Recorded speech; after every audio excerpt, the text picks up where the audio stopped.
San Diego, it's time to fire it up. From the beaches to the ballparks, from the Gaslamp to North County, no one knows America's finest city like he does. You can't just punt on a Manny Machado prime year. He's a fourth-generation San Diegan, born and raised in the heart of this community. Passionate, opinionated, and always bringing you the real talk on your teams, your city, and everything in between. Braden totally knows his stuff. He's ready for the next step. That guy is good. Live and local, it's the Braden Surprenant Show. But I think Braden's one of the up-and-coming young stars in the media game in San Diego. Now, here's your host, Braden Surprenant. What's up, San Diego? And what a happy Tuesday it is to all of you guys out there. A victory Tuesday after the San Diego Padres stole one last night in New York. Stole one in New York. What a game, what a game, what a game. You really got to see the Padres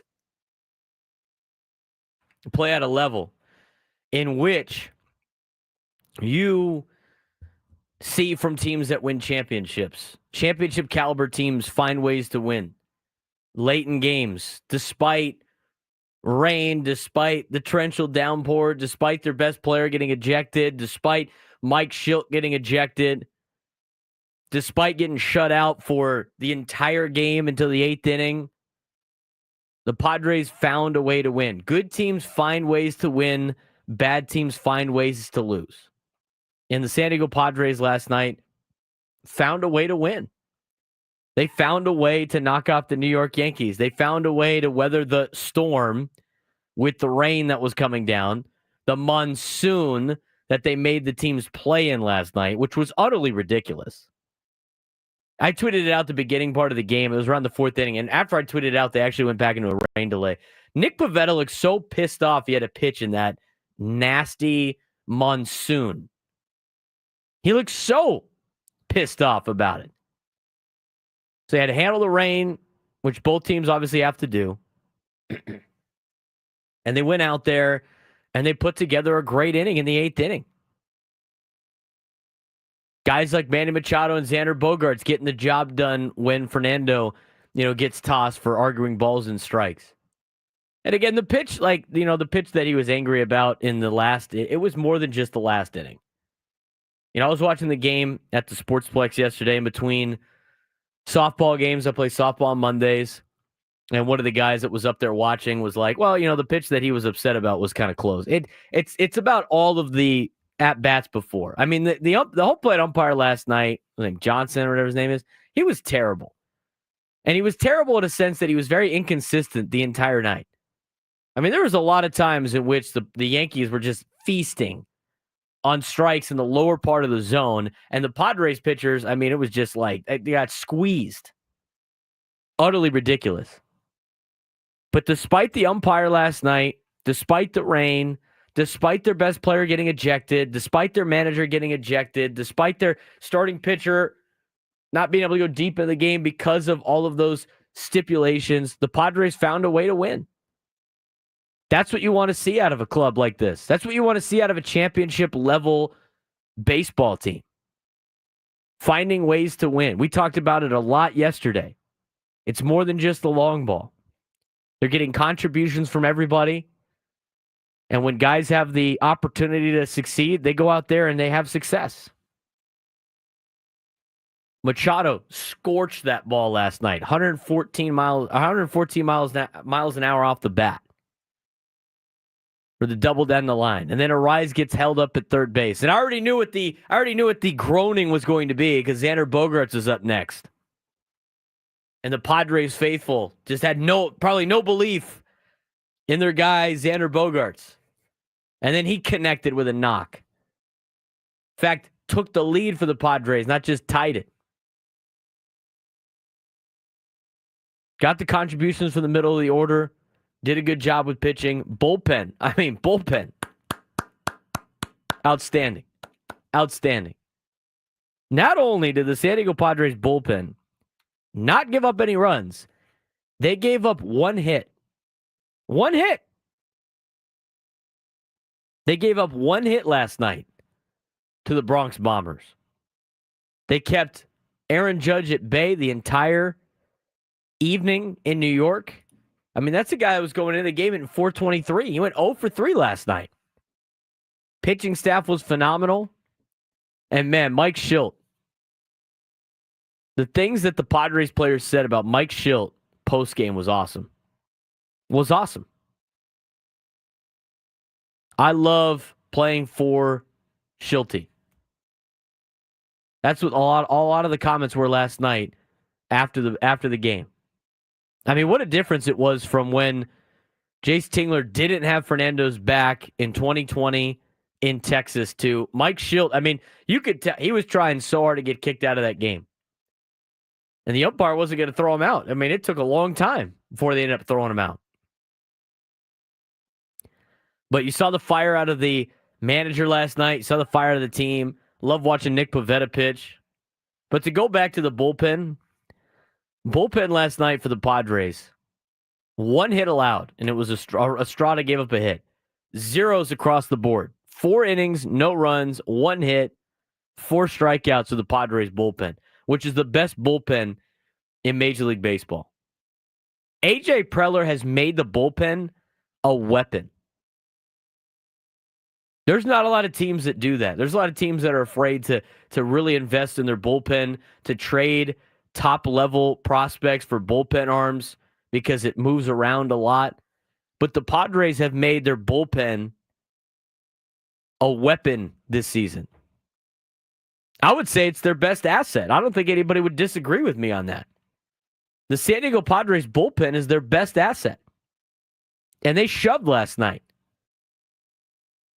If you're Nick Pivetta or you're Dylan Cease or you're Michael King, and Michael King's pitching tonight, if you're any of those pitchers in the starting rotation, you know if I go 5 innings and we leave with the lead or within 1 run, we're going to win. And Pivetta left with 3 runs, only 2 of them earned, and the Padres pulled 1 out last night. That's such a huge win for this team. I don't even care if they lose the next 2. It's still, you got 4 wins already out of the gate. Win 1 in Colorado, you got a winning road trip. But now now's the time to get greedy. Get out there and get as many wins as you can on this road trip. They're showing the highlights right now on MLB Network. I mean, there's so many plays you could point out to that led to this grit squad win. This was the definition of a grit squad win. I mean, that whole rally in the 8th inning was with 2 outs. Devin Williams continued to struggle for the Yankees. His postgame yesterday was rough. He didn't really have any answers. He was like, well, I feel good, and it is what it is. But the bottom of the order, setting the table for the middle of the order, taking walks, grinding out at bats, taking care of the little things. Padres winning games without hitting 3-run homers, grand slams. They're playing old school style of baseball. You got to love that as a Padres fan. You got a very talented team playing old school baseball. I mean, that was a great win yesterday. Great win. Dealt with all the adversity, multiple rain delays. I mean, there's a lot of things that could throw you off your game and off your groove, and you continue to stay steady Eddie the entire time. That's what makes a team a postseason team. These are the wins that carry you through the end of the year. These are the wins that carry you through the postseason. This is the experience you get. And as it's mentioned in the chat, they did that all last night without Jackson Merrill. And guess who you get back tonight? Jackson Merrill.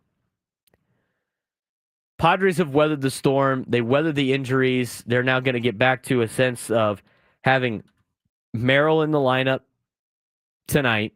They're expected to. They're expected to have Jake Cronenworth back on Friday in Colorado.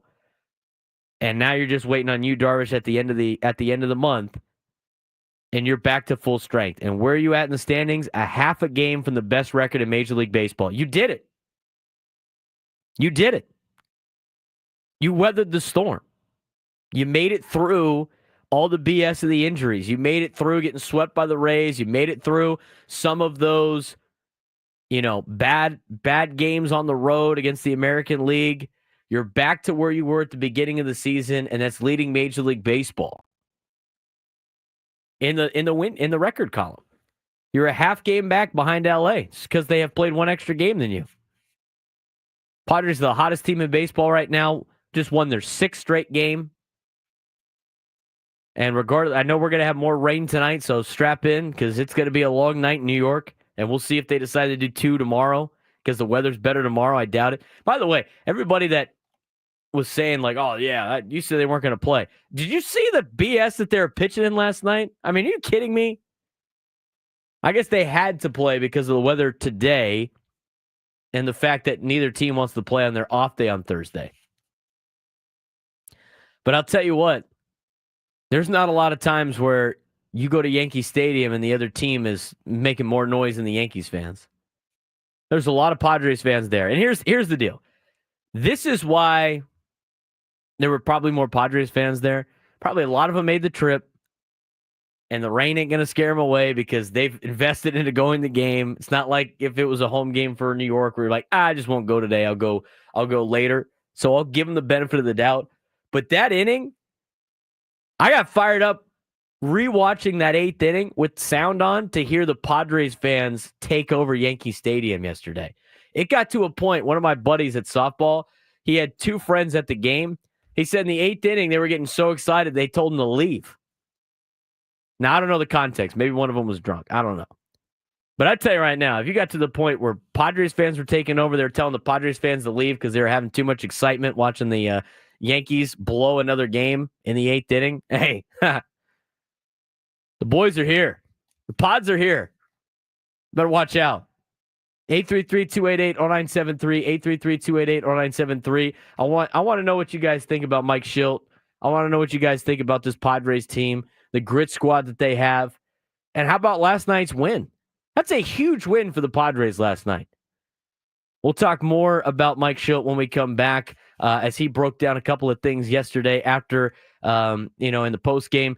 Chelsea Janes will join us later on at 10:35, national baseball writer for the Washington Post. We're just getting started here on the Braden Surprenant Show. Love to have your phone calls today. Weigh in on the chat. If you haven't done so on YouTube, give us a like. We really appreciate it. 833-288-0973, 833-288-0973. Braden Surprenant Show off and running on a Tuesday on San Diego's #1 sports station, 97.3 The Fan.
10-17 on a Victory Tuesday. What a game last night for the San Diego Padres. That was fun to watch, man. This team's fun to watch. I love the support that the Padres fans have given to. I'm super in on sports trips. You know, there might be a lot of, I know my guy Joe in New Jersey out there is probably representing the Padres out in the what do they call the area where all the rowdy Yankees fans are, Frank? The bleacher creatures. Yeah, those guys are nuts. I met my guy Joe in New Jersey, a big Padres fan out there in on the east side of the United States. He used to call into the show every once in a while. I know he listens.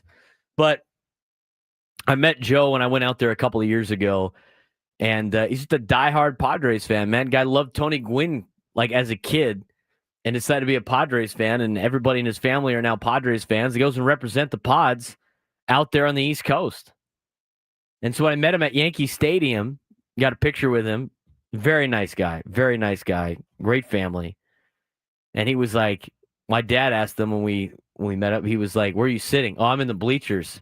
And my dad was like, are you out of your mind? He was like, they don't mess with me. Joe's a big dude, man. He's a big guy. Hey, ain't messing with Joe from New Jersey out there in the bleachers wearing the Padres stuff.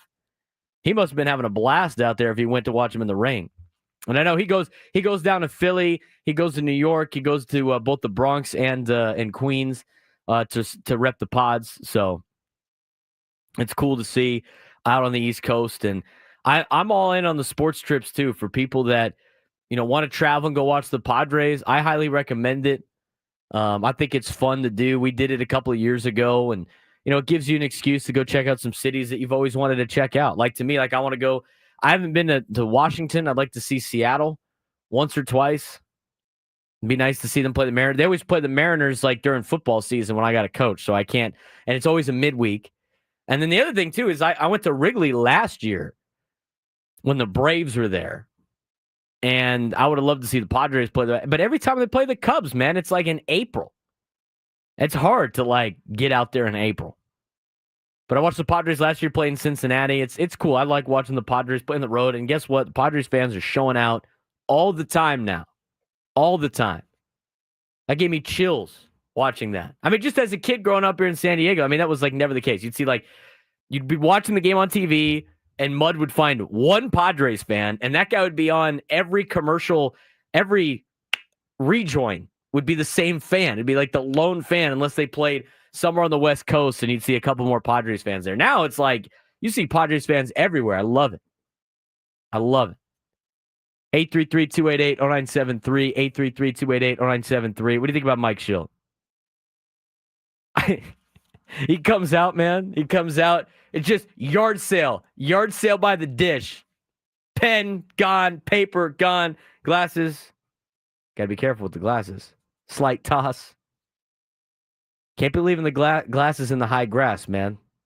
That's like leaving a club. That's like leaving a golf club in the high grass. You might lose it on the next tee. Throws everything out there just in the guy's face. Defending his boy. Look, I think he does. I think he does. In the media, it gets tired sometimes in some of his press conferences. I'm not going to sit here and kiss the guy's ass. I think he does a good job, though, of protecting his players. And at the end of the day, as long as he has a good relationship with his players, I don't really care. That's what his job is. I don't get offended as a media member when players get super pissy. I don't get upset when they his Manny's always had a rap, right, of just not handling the media well. I think he's grown a lot since being a Padre. I've seen the growth just in the last 6-7 years of working here at this station. But at the same time, man, here's my view on players. Media people get so upset about it. And I get it. There's guys there that are there all the time. Every single day. You don't want to get disrespected. But to me, as a member of the media, I don't care how they treat me to an extent, as long as it's respectful. But as long as players treat their teammates well and treat kids well that are up and coming fans, I'm okay with the guy. And the same thing with managers. Managers say a lot of different things to the media. And they get pissy sometimes. They'll say some passive aggressive things. We've seen Mike do that. But as long as he defends his boys and he's got the clubhouse pulling the rope in the right direction, that's all that really matters. That's the really sign of a good manager. And he's done a great job in a Padres uniform. Those first 100 games for Mike Shildt, he's trying to instill his style of baseball. And now with them playing it, man, this team's scary. I loved Mike Shildt yesterday. That was hilarious. Toss the pen, toss the notes, glasses, toss, gets to the guy's face. I loved it. 833-288-0973, 833-288-0973. Yeah, he's ready to swing, man. That guy was I think Xander said that in the post game. I got to go find the quote that Xander had in Kevin Acey's thing. It was hilarious. I think Xander was like, yeah, he was ready to swing, man. Shildt came down the tunnel. He was still chirping, quote from Xander. I think he was ready to fight. He was ready. He kept going. Team loved it. That was like an enforcer in hockey. Like tapping the side. You know, excited. That was awesome. That was awesome to see. 833-288-0973, 833-288-0973. Hey, there's our guy. We got to. Joe's batting leadoff today. Joe in New Jersey. You're on the Braden Surprenant show. What's going on, man? Yeah, buddy. How you doing, buddy? I love the show, man. You're doing a great job. I appreciate that. I appreciate that, Joe. Did you get to go out to the game? Did you get to go out to the game yesterday? We're going tomorrow. The weather sucks here. It's so bad, and to get to Yankee Stadium is a nightmare for me. So just to be safe, we're going to go tomorrow. Sounds good. Hey, but I hyped it up for you, Joe, though. You better take care of those bleacher boys for us. Dude, I feel like a legend right now. You overdid me. That's great. I appreciate it. You forgot to mention how good looking I was, though. Well, you know what? That's for the next day. You got to give me a call on Thursday after you lead us to a victory and then kick the Yankees' ass again. All right? You know it. Hey, I don't want 2 out of 3. I want all 3. Yeah, I sounds want good. All 3. All right. We're set up for this. I agree, Joe. You got a good ball club out there on the East Coast right now with the Padres playing out there. So I you know what? Next time you're going to a game, you got to give me a call. I need the lay of the land. You got it, buddy. You're the best, man. Keep it up, man. I love it. I appreciate it, Joe. Thanks again for the phone call. He was so excited. He's blowing the speakers on his deal. I love it. He was fired up. The first guy I thought of last night when the Padres beat the Yankees was Joe in New Jersey. I was like, that guy's got to be going ape you know what right now with excitement. It was a hell of a game, dude. A hell of a game. If anybody that's the first interaction with Joe in New Jersey, that's one of us out there on the East Coast, man. That's a Padres fan out there representing. You should see the guy in Philly. You should see him when he gets to Philly. When do the Padres play Philly, Frank? That should be, I think, in like June or July in Philly. Yeah, it's the last day of June or the first 2 of July, and then they're here for the last series before the All-Star break. That's awesome. We got to get him on for he's got to call in before the Philly. I got to know his interactions with Philadelphia. I know he's just bringing it every single time. Everybody in the chat's fired up now. They're like, this guy's great. Love Joe in New Jersey. Yeah, Padres fan on the East Coast. 833-288-0973, 833-288-0973. Want to get more of your phone calls. Talking about Mike Shildt. I do want to play for you some sound from Mike Shildt, but we're going to get to that in a little bit. We do have a little bit of time. I forgot we got Chelsea Janes joining us in the next segment. Let's get out to Mike in Chula Vista. Mike, you're on the Braden Surprenant show. What's going on, man? Hey, brother, how you doing? I'm doing well. Yeah, I love seeing Mike Shildt like that last night, to be honest with you. I think he is a player's coach. You do got to protect Tatis, for sure.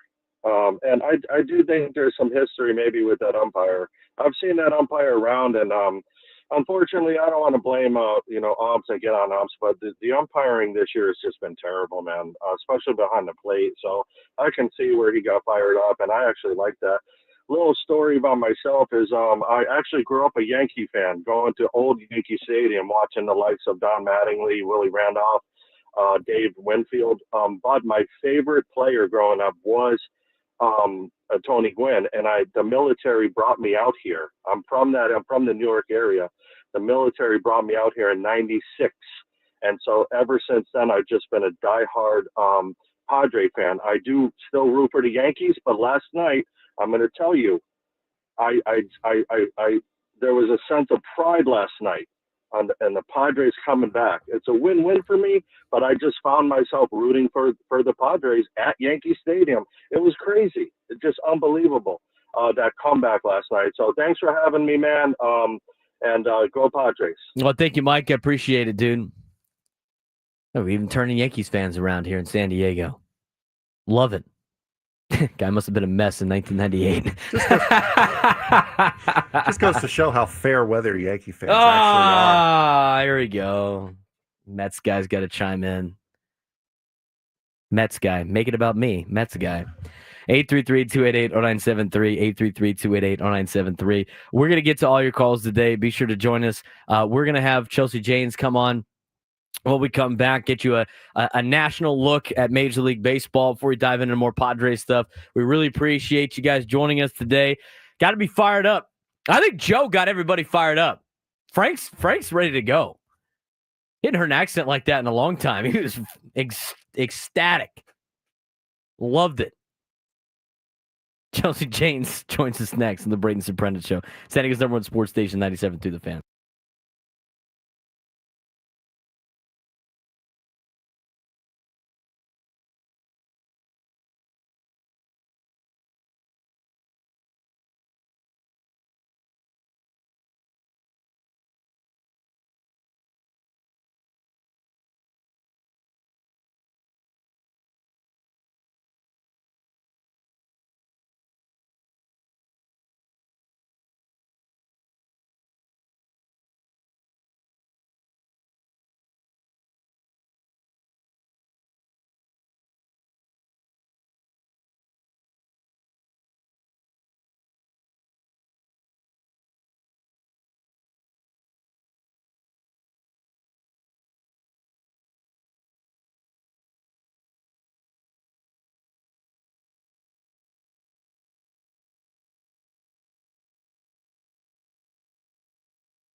Baseball coverage on 97 through the Fans, presented by T-Mobile. Head to T-Mobile.com and get a great deal on an iPhone 16 Pro. Braden Surprenant here on the Braden Surprenant Show to get you ready for Gwen and Chris for a short show, and then Padres baseball coming up at 4:05, pending the rain back east.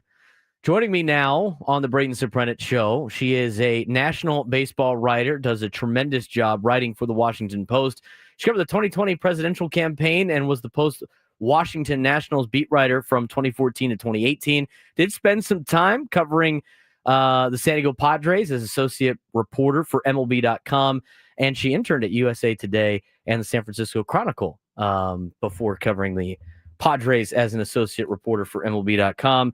Her name is Chelsea Janes. She does a great job covering Major League Baseball, and we are pleased to have her join us on the show today. Chelsea, what's going on? How's your Tuesday going? Well, thanks for having me.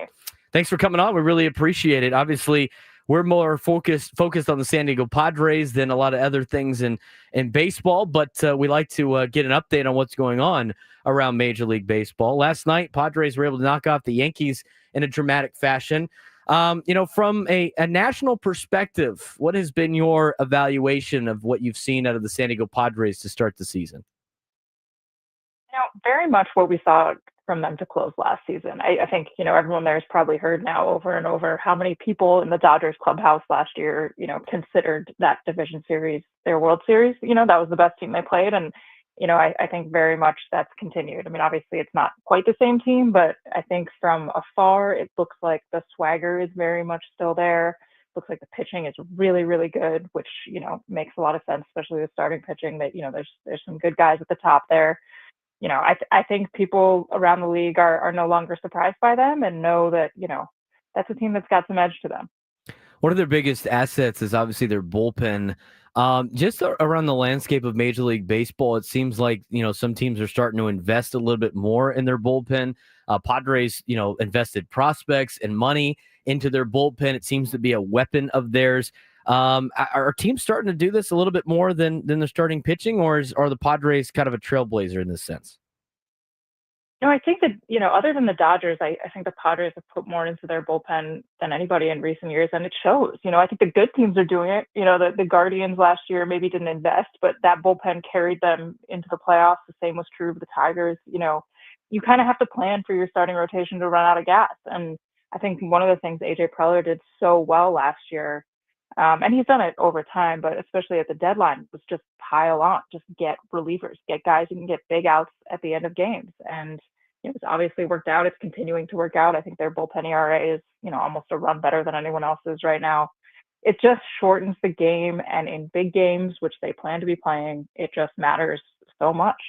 National baseball writer for the Washington Post, Chelsea Janes, joins us on the Braden Surprenant Show. Chelsea, obviously, a lot other storylines going on in baseball. There's a lot of hot surprises and a lot of disappointments. One of your latest articles you put out was about the Baltimore Orioles, and they have had a rough start to the season.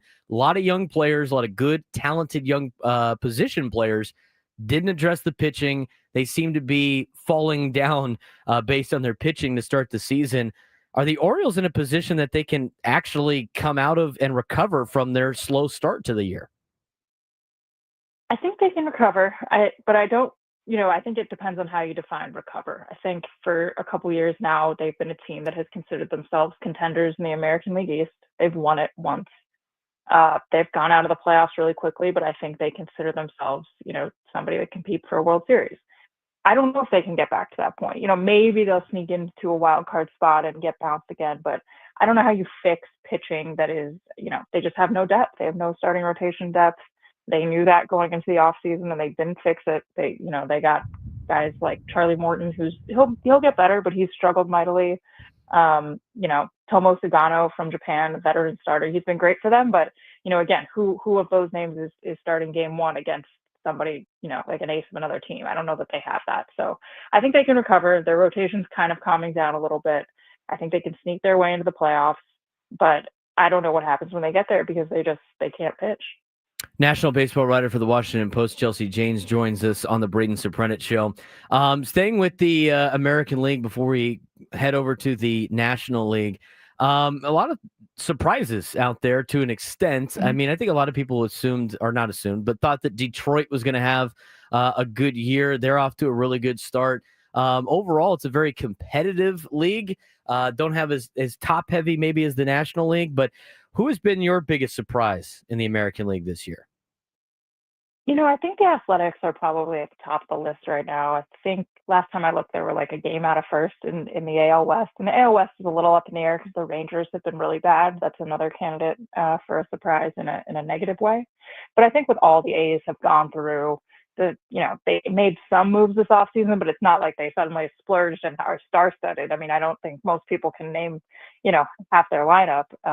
But they're competing and they look really good and they can pitch and, they've got some kind of spunk to them. So, the fact that they're playing in a minor league park, their schedule's crazy, their travel's worse than everyone else, and they're still in this place. Maybe they won't stay here, but I think it's really impressive. I think the Rangers are another surprise in the American League because it's kind of wide open for them. I think other than the Yankees, there's a lot of room for the Rangers to run and they've completely fallen on their faces and had to fire their hitting coach. So that's a bad surprise. A lot could change, but I think in the AL West, there's kind of a lot of intrigue there right now. What do you make of the Brett Boone hitting coach sign for the Rangers? Fascinating. I think that'll be really interesting to watch. Definitely, probably more of an old school vibe than some people. Former player, but I think what they need now is someone who can just kind of connect with a team that should be hitting better and kind of face to face make everybody feel better day to day. And no one better for that than a guy who's kind of experienced the ups and downs of playing at a high level. Chelsea Janes, national baseball writer for the Washington Post, joining us on the Braden Surprenant Show. To transition to the National League, obviously coming into the season, a lot of talk about the Padres and the Dodgers, probably more so about the Dodgers than anything else. The NL East always has high expectations. The Central has been the Brewers kind of for the last couple of years, but the Chicago Cubs have been bludgeoning their way to the top, and they have proven to be probably I wouldn't really say a surprise contender, but they have been up there with the rest of Major League Baseball, at least in the National League, in competing. They've had a tough schedule. Is this something that can last for the Chicago Cubs? Do you think they're one of the best teams in the National League? I agree. They're like not a surprise, but they're also surprising somehow because they didn't secure their roster in a way that made you think these guys are guaranteed to be really good. But I think they are. I think they play really good defense. Some of their starters have been pretty good, but they've lost, Justin Steele, who's a Cy Young candidate, and they've done this largely without him. So there's some talent there. I know their pitching development has improved a lot. So the guys coming up through the system are better, and that helps over the course of a long season. I definitely think they can be really good. They might not be this good all year, but the one thing they can do if ownership lets them, I think, is they've got a lot of prospect depth, pitching depth. They can trade for somebody at the deadline. So if there's a team that's a player away, and the Cubs want to make that move, they can do it, and that kind of seal things up going down the stretch in that division. Last question I have for you, and it's kind of early, but it is. You brought up the deadline. Is this a deadline where it's going to be a seller's market with a lot of top-heavy teams in the National League, but then a lot of teams relatively close together in the American League and not necessarily a lot of rentals available? Yeah, I think some teams are going to have to fall apart for there to be big-time rentals. I think if the Minnesota Twins don't recover, certainly if the Orioles don't recover, there's some pieces there. But, it's all kind of in flux. It seems like all the teams that are usually out of it are still in it at this point. So it'll be interesting to watch. One or two teams probably will offload everyone and everyone else will kind of be in the middle. And that makes for an interesting, but maybe not star-studded deadline, I think. Chelsea, I appreciate the time. Thanks again for joining us today, and continued success. Thank you. Thanks for having me. Chelsea Janes, national baseball writer for the Washington Post on the Braden Surprenant Show, giving you a look around Major League Baseball. Really appreciate her joining us today. Thanks again. I'm going to get back to your phone calls about the San Diego Padres. 833-288-0973, 833-288-0973. Let's get out to Brandon in Carlsbad. Brandon, you're on the Braden Surprenant Show. What's going on, man? Yeah, Braden, what's up, brother? Yeah, we're fired up, man. Shout out to the homie out in Jersey, from shore to shore. Who's your daddy? The Padres. Because I'll tell you what, man, whether it was Jace Tingler, Andy Green, Bo Mel, whatever the dude's name was, he used to coach us out of the Rockies. We have a pit bull now. And yesterday wasn't him just going like, oh, I'm going to step in because my boy got thrown out, so I gotta man up and have his back. That was also legit because these umps are garbage lots of the times. Not some of the times, lots of the times.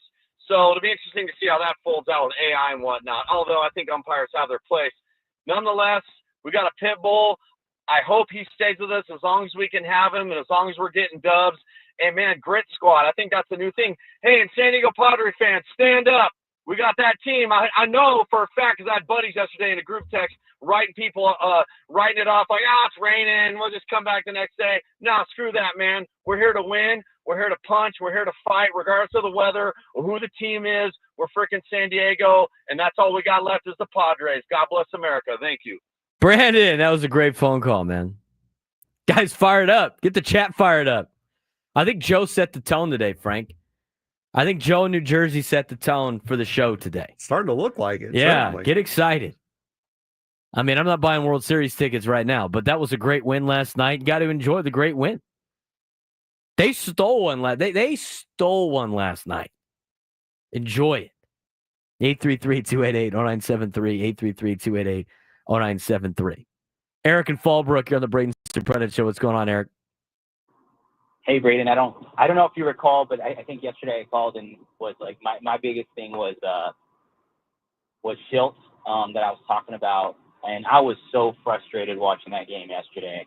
And I think he's so strategic, even to the point to that he knows when he's about to go get thrown out, and then he goes, "Oh no!" They tossed him. The umpire gremlins is bang, gone. Speaking of getting tossed. Yeah, exactly. Eric. Let's get out to Mike and Temecula. Mike, you're on the Braden Surprenant Show. We got to get back to Eric later. Hey, how you doing? Doing well, man. How you doing after a Padres win last night? How was that, huh? It was basically flashback to last year. Let's see, it gets towards the 7th, 8th, and 9th inning, and then we have these comebacks, of course, with 2 outs, of course. That's the way they roll, apparently. Hey, they got to get, you know what? They must have a deal with the cardiologist in town. They're just trying to get everybody, keeping that guy employed. I swear my blood pressure just raises every time that stuff happens. But it happens in a good way. So I want to comment on the episode with Tatis and Mike Shildt is, I tell you what, I've never seen anybody nonchalantly walk up to an umpire and the way he just said what he said and then gets tossed. You never see that. You see people barking, yelling, pointing. He just literally said something, whatever it might have been, but that was very classy. And then all of a sudden, Schil walks out like it was a WWE event, throws his paper, throws his pen, takes off his glasses. If he was younger, I figured he would have thrown off his shirt. I mean, that guy is awesome. That was it. Mike, that's a great description of what happened. You know what we need, Frank? We need some intro music for Mike Shildt. By God, who is that? Mike? It's Mike Shildt's music. Oh, goodness. Mike Shildt coming out.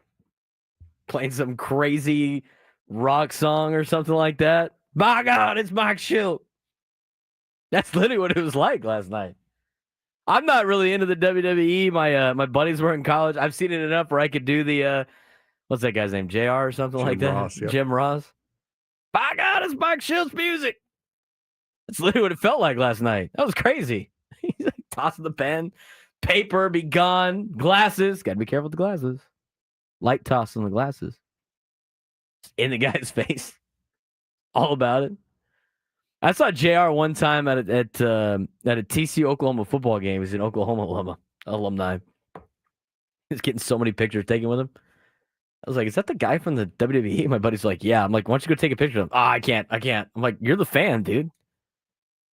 I don't want to bother JR. We got to get you back into WWE, especially with Survivor Series coming to Petco Park this year. I want to get Paul Heyman on the show. That would be fantastic. I just want to let Paul Heyman just rant. That would be fantastic. I'm not super into the WWE. I appreciate why people watch it. I understand. I was told in college, I get it now. It's not a sport. It's entertainment. Exactly. It's like a TV show. Mm-hmm. Paul Heyman is must-watch television. He doesn't care. He just goes on. I'd love to have Paul Heyman on the show. I'm sure they usually pump out a bunch of WWE personnel when they come to cities and stuff like that. 833-288-0973. 833-288-0973. What should his song be? Mike Shildt's wrestling song. Here comes the money, money, money, money. Shano, man. That's a good one. Jason and Encinitas here on the Braden Surprenant Show. What's going on, Jason? Hey, Braden. Just wanted to chat for a second about Shildt and AJ as well. AJ, you got to give him, some credit. I mean, I think we can harken back to the time when years ago when he, the Justin Upton era where there were 9 guys on the field that were basically the same guy that hit 20 home runs and struck out the rest of the time. And, with AJ, you got to give him some credit. I met AJ here locally. He's up here in the North County and congratulated him on the season last year. But, he's really evolved into a GM that really knows how to construct a team. And I think, putting Shildt in, hiring Mike Shildt was obviously maybe the best addition over the last 3 years. But, there were the years, I think, when he hired Jace Tingler and Andy Green and these people that didn't have experience. And I kind of got the sense that he didn't want to be overshadowed. And when Bruce Bochy had the chance after his Giants tenure to come back and being a local San Diegan and I think wanted to manage the Padres again, I got a little bit of the sense from AJ that he didn't kind of want to be overshadowed by Bochy's history. But give AJ credit. I mean, he brought in Mike Shildt. He's a great skipper, and there's a strong argument to be made that he may have been the best addition to this club in the last 3-4 years. Want to see what your thoughts are? I think that's a good call. I mean, here's the thing with managers, and Jason, appreciate the phone call. The thing with managers is it's not a lot of strategy. It's a lot of, you're almost like the therapist of the team or the psych of the team. I mean, you are managing a lot of personalities. You are managing a lot of egos. You're managing a lot of different walks of life. And you are trying to get all of those walks of life to pull the rope in the right direction and to play for something that's bigger than them. And that's very hard to do in this day and age of athletics. And nitpick on decisions on the field. And the thing with baseball is even if you do everything right in what the game calls for, it still could possibly not work. Contact play, non-contact play. When to bring in a pitcher, like you bring in a left-hander to face a lefty, guy gives up a home run, that was the right play, whatever. But where you really evaluate managers, and I think some of the best have been good at this. It's guys like Bruce Bochy, right, that we've talked about,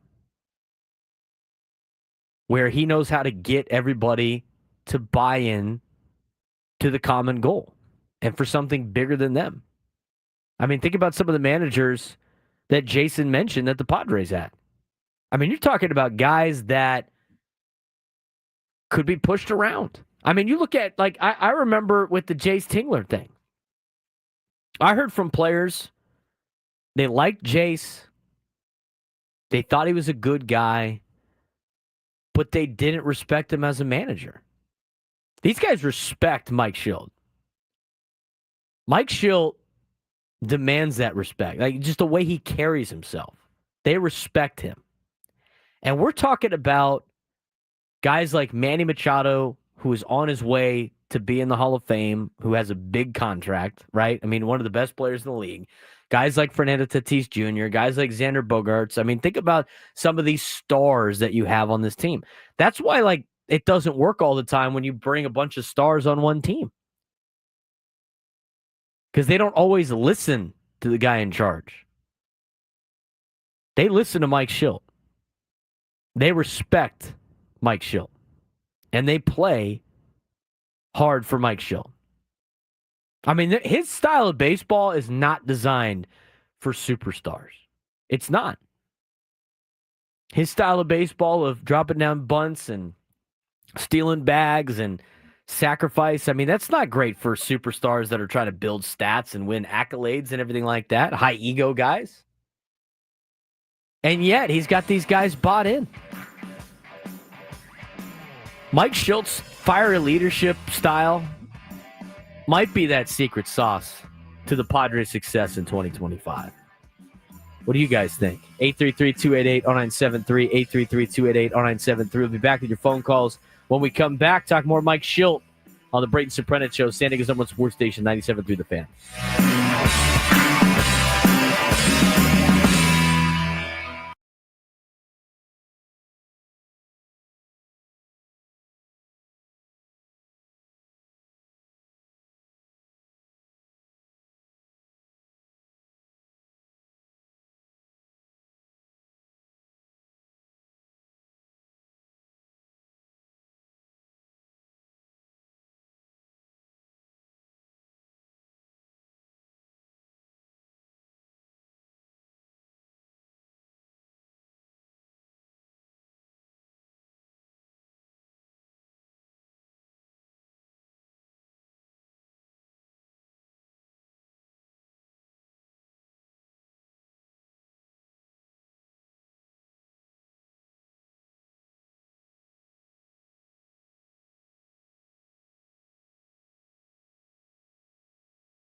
Everybody driving around listening, you don't get to hear it on YouTube, but the song is called Something to Talk About. We have something to talk about today. I thought everybody's been as fired up as Mike Shildt today on the phones. It started with Joe in New Jersey, getting everybody excited. The yeah buddy gets me every time. Yeah, buddy. Got to get that after a big Padres win. He said it best. I agree. I don't want just 2 out of 3. I want the sweep. He wants to bring the brooms to the Bronx on Wednesday when they go to the game on Wednesday. Him and his family. Sounds good to me. Braden Surprenant on the Braden Surprenant Show. Frank Marchese is here. Talking Padres baseball. Again, don't get in line for World Series tickets yet. Beating the Yankees is just another Monday night for the Pods. Just another Monday night for the Grit Squad last night. No big. Knew it. Game was in hand. Never a doubt. Never a doubt last night. Never a doubt. Never a doubt. Mike Shildt was phenomenal. His fiery leadership, letting the umpire have it. And again, it wasn't about the last at-bat with Fernando. It was about everything else. It was everything leading up to that point. And he's going to go protect his guys every single time. And that's what is great about Mike Shildt and the manager. You don't get that out of everybody. That's why not everybody can manage as Adam Paul says, that's why not everybody can manage the Yankees. Not everybody can manage the Dodgers. Not everybody can manage some of these teams that have a lot of stars. Same thing with the Padres. Padres got a lot of stars and a lot of egos on their team. Mixed with young guys, mixed with journeymen, mixed with aging veterans. I mean, they got every walk of life in Major League Baseball is on that Padres ball club. And they're playing together, and they're playing as a tight-knit group, and that's why they're racking up wins, 6 straight after beating the Yankees last night. And they're catching the Yankees at the right time. I mean, this ain't the Yankees that are on full strength, but you know what? It's not who you play, it's when you play them. And they're doing the job that they need to do right now. And tonight's going to be Michael King. Michael King back in the Bronx for the first time. That's going to be interesting to see. We'll talk about that a little bit later in the show. I'm excited to watch Michael King back in the Bronx. 833-288-0973, 833-288-0973. I want to get back to your phone calls. How excited you are for the Padres after the win last night. It was a great win, Padres fans. It was a great win. Let's get out to Drew in San Diego. Drew, you're on the Braden Surprenant Show. What's going on, man? Man, Braden, classic game last night, brother. It's one you're going to remember. Horrible weather, horrible umpiring, horrible base running decision. Sheets trying to sing Can't Be Home. This is why you don't turn off the games. Schil getting thrown out. Tatis telling the calmly, what a terrible call he's been calling. And then for the Grit Squad to pick him up, Manny and X. Amazing game, man. Love this team. It's a fun team to watch, Drew. I appreciate the phone call, my guy. It is. This team's fun. You can't turn it off. Now, when they were not at full strength, there was a couple times you could have turned it off. But, it's a little bit different of a team. But now that they're at full strength, and by the way, we haven't even talked about it that much. Guess who's back? Back again. Merrill's back. Tell a friend. The whole thing is about Jackson Merrill. That guy's Mr. Grit himself. Grit Squad man number 1. Jackson Merrill didn't even play last night. That guy's back tonight. Guy's back tonight. You're welcome, Drew. Thanks for calling in. We appreciate it. Jackson Merrill's back tonight. They've weathered the storm, Padres fans. They've weathered the storm. They get Cronenworth back later in the week. I mean, they were able to do this without Jackson Merrill. He's like their spark more times than not. 833-288-0973. 833-288-0973. Let's get out to Kevin in Chula Vista. Kevin, what's going on, man? You know, Braden, that tirade by Mike last night harkens back to those of us who can remember the days of Billy Martin, Earl Weaver, to name a few, Tommy Lasorda, Bobby Cox. Don't see much of that anymore. I think that if the Padres PR staff are listening, they need to take that video, and that should be their prime promo video for the rest of the year on the Fighting Friars. And it's just wonderful to see. It was I don't know about your phone, but my phone blew up. I think that a lot of phones were blowing up at the same time with what was going on in that field, and it was just great theater. And it's what's missing in baseball a little bit now, with the homogenization of the game. But good for everybody, good for the Padres, good for the fans. Keep it up, and let's have some more fun. What do you say? Absolutely, Kevin. Appreciate the phone call. Team's fun to watch, man. They're fun to watch. I don't know what I jinxed, but people are all upset in the chat. Trying to keep up with the chat. I can't. You guys are commenting all the time. I don't know what's going on. Padres last night was a great win last night. Exciting game. In the rain, BS with the umpire, all that stuff. And they went out there and showed out. I mean, that's you get excited for wins like that. I mean, that's you don't see wins. You don't get too many of those in a regular season. Now you got to build off of it. Continue this run for the Padres. Padres are trying to get their second 7-game winning streak of 2025. They've only done that multiple times, I think like twice or whatever like that. I got to look at Kevin Acey's piece here. It might be in the tidbits. A victory today would give the Padres their second 7-game win streak of 2025. The Padres have had 2 winning streaks of at least 7 games in a single season just 5 times in the franchise's 57-year history. See if the Padres can get it done.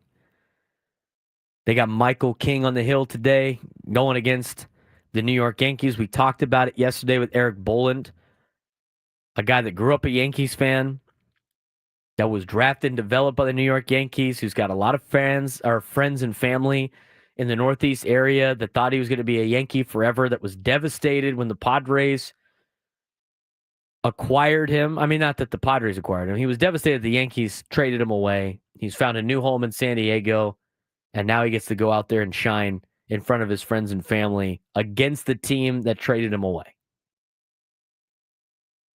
That's good. That's a storyline right there.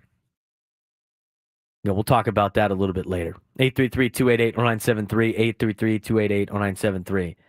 Out in the desert of Arizona, Jacob in Phoenix. What's going on, Jacob? Hey, Braden. How you doing? I'm doing well, man. A lot better after a Padres comeback win yesterday. That was nice. That was an exciting one, man. My heart was beating the whole time after the 7th inning. You know what? Keep the cardiologist employed in Phoenix, too, I guess.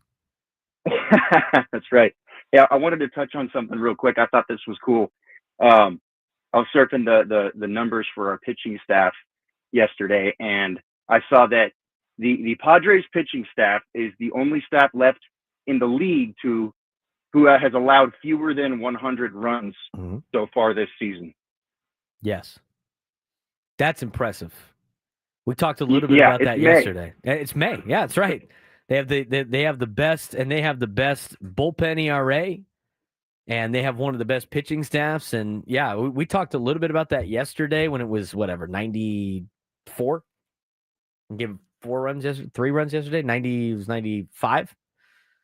I mean, it's pretty remarkable. Padres relievers, to add on to what Jacob said, Padres relievers have not allowed a run in the past 3 games. It's 11 2/3 innings. After allowing at least 1 run in 5 games before that. The Padres bullpen ERA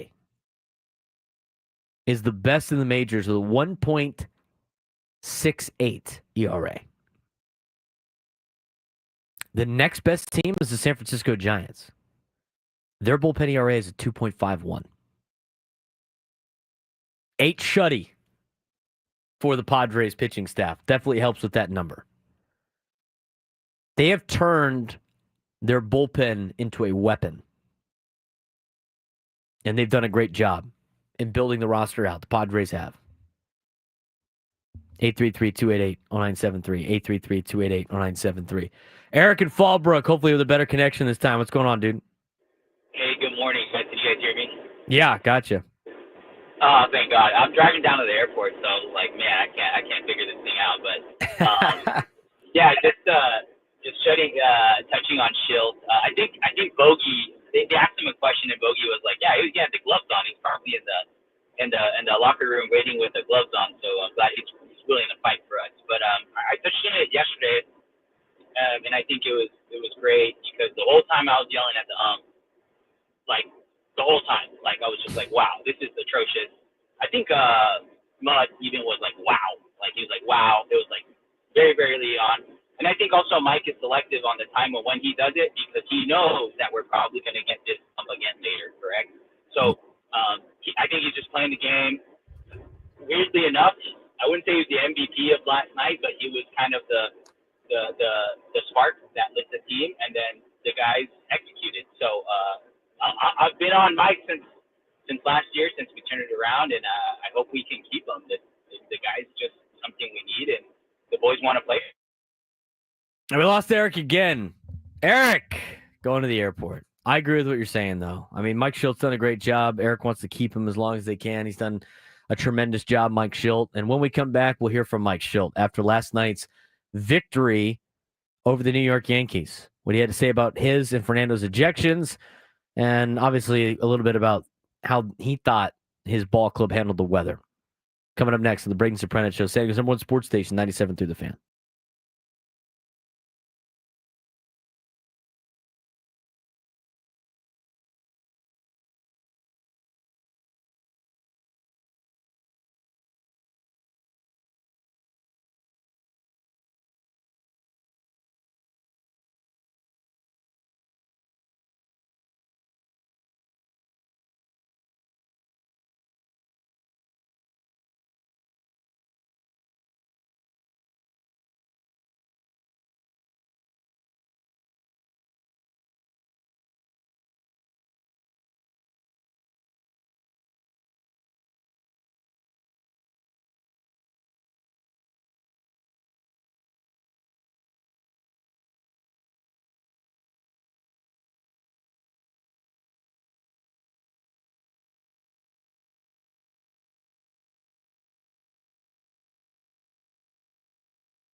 67% of companies want to increase contract talent. That's why our recruiters' expertise and award-winning AI work quickly to find the skilled candidates you want. At Robert Half, we know talent. Visit roberthalf.com/talent today. Coming up at 12:40, we'll have our midday sports standoff for a chance to win our grand prize to see Bruno Mars in Las Vegas. Be sure to be in line for that. We'll also get to our sports thread here at the end of the 11 o'clock hour, as we lead you up to Gwen and Chris, who have a short show again today, as Sam Levitt, hopefully not too much extra coverage as he has done this entire road trip. We'll have the EcoWater SoCal Padres pregame show at 3:05. First pitch, Yankees, Padres. 4:05. Michael King getting the ball today for the San Diego Padres. See if the Padres can build off the momentum of last night. Speaking of last night, first time that we've seen Fernando get ejected this year, and Mike Shildt. Mike Shildt met with the media after last night's game to kind of take us through what happened on his and Fernando's ejections last night. So Toddy, I thought, handled it very well in the sense of, and I'll start by saying this. I mean, look, it's a hard job. I've got good relationships, great relationships with, and respect, and the body of work speaks for itself, which I'll get to in a minute. But with umpires, and Toddy had some pitches that I didn't agree with earlier. I had made my comments from the dugout known, which I don't do a ton. But did it, walks away, hand over his mouth, and next thing you know, he's ejected, walking away with his back turned for his first major league ejection. And then there's a comment about, which I won't even share the comment. All I can say is this. We'll talk about track record. I don't have players that I've managed for a long time now, minor leagues, big leaguers. I don't have players that get ejected. My job's to do, and I don't get ejected a lot. All right. So, but I probably have the fewest amount of player ejections in my time managing. So our players play, they stay in the game. They're very respectful, rightfully so, to the umpires. I have the majority of the league that over the course of many years have been complimentary about how our players respect them, and me and our staff respect them. But he made a decision. He threw him out. I let the body of the work for the umpire grade speak for itself, and we'll leave it at that. Well, interesting comments right there laying out about Mike Shildt and the ejection history. Mike Shildt's been ejected a grand total of 15 times in 6 years as a major league manager. He got ejected 4 times last year. Been ejected once this year. He's been ejected 5 times total for the Padres. And in 4 years as manager for the Cardinals, he was ejected 10 times. Twice in 18, twice in 19, once in 2020, and 5 times in 2021. But as he alluded to, when you look at his track record, he'll go out there and fight for his guys, and he hardly ever has players get ejected. Now, for Fernando's first ejection to be like that is kind of ridiculous. It's not like he embarrassed the umpire. He obviously told him what he felt, probably said some words that cannot be uttered on the airwaves, and then walked away. I mean, don't make it about you, umpire. He did okay. I mean, you look at his overall grade yesterday, it was okay according to the umpire scorecard. But he wasn't that great below the strike zone. He wasn't that great at all. That was built up frustration of probably the last couple of games for Fernando, not just last night. Because he's been getting hosed on a lot of pitches lower in the zone. In fact, Kevin Acee even mentioned that in his daily newsletter today. According to the strike zone box on MLB.com, the pitch Johnson, who was the home plate umpire last night, called strike 2 against Tatis in the 8th inning, nicked the bottom of the zone. Johnson was horribly inconsistent last night on pitches in that location. Yes, he was. Of the 14 pitches that were, according to the box on MLB.com, inside the lower edge of the strike zone, Johnson called 10 of them balls. That included a handful that seemed to be higher than the one that called a strike on Tatis. Further, Tatis has had a rough week with pitches in that vicinity. On Saturday, he had a pitch below the zone called a strike as part of a strikeout. On Tuesday, he had strike 1 and strike 3 called on pitches low and or away outside the zone. This is what Fernando had to say. I think I've been seeing the ball really well, so I think I have an idea of what's a ball and a strike. We have not been on the same page for the last couple of games, but we've got to deal with it, so I'm probably going to have to swing out of it. Yes. It is what it is. I mean, he wasn't that great last night. I'm glad Shildt went out there and defended his guy. You know, Tatis getting ejected there was kind of ridiculous. And to ask, and like last night, I was sitting there thinking, like, well, he's got to be better than that and try to stay in the game. But at the same time, it's not like he blew up, tossed his helmet, like, you know. He did handle it with a lot better class. I mean, he covered his mouth so nobody could see what he was saying. He just said it to the umpire. Probably still wasn't great, but probably not worth that much of an ejection. And you know what? After the week that he's had, maybe he can afford to have an ejection. I mean, at that point in the game, he wasn't going to come back up again. You lose him in right field, but I think the Padres are fine having, for an inning and a half, not having Fernando in the line. It's not a bad spot. Really walked over, basically told him he sucked, and then walked into the dugout ejected. Don't make it about you, bro. Johnson. Not his best. We'll see him today. He'll be umpiring third base. Mike Shildt also talked about the weather last night and the weather conditions. I don't know why I get why they played.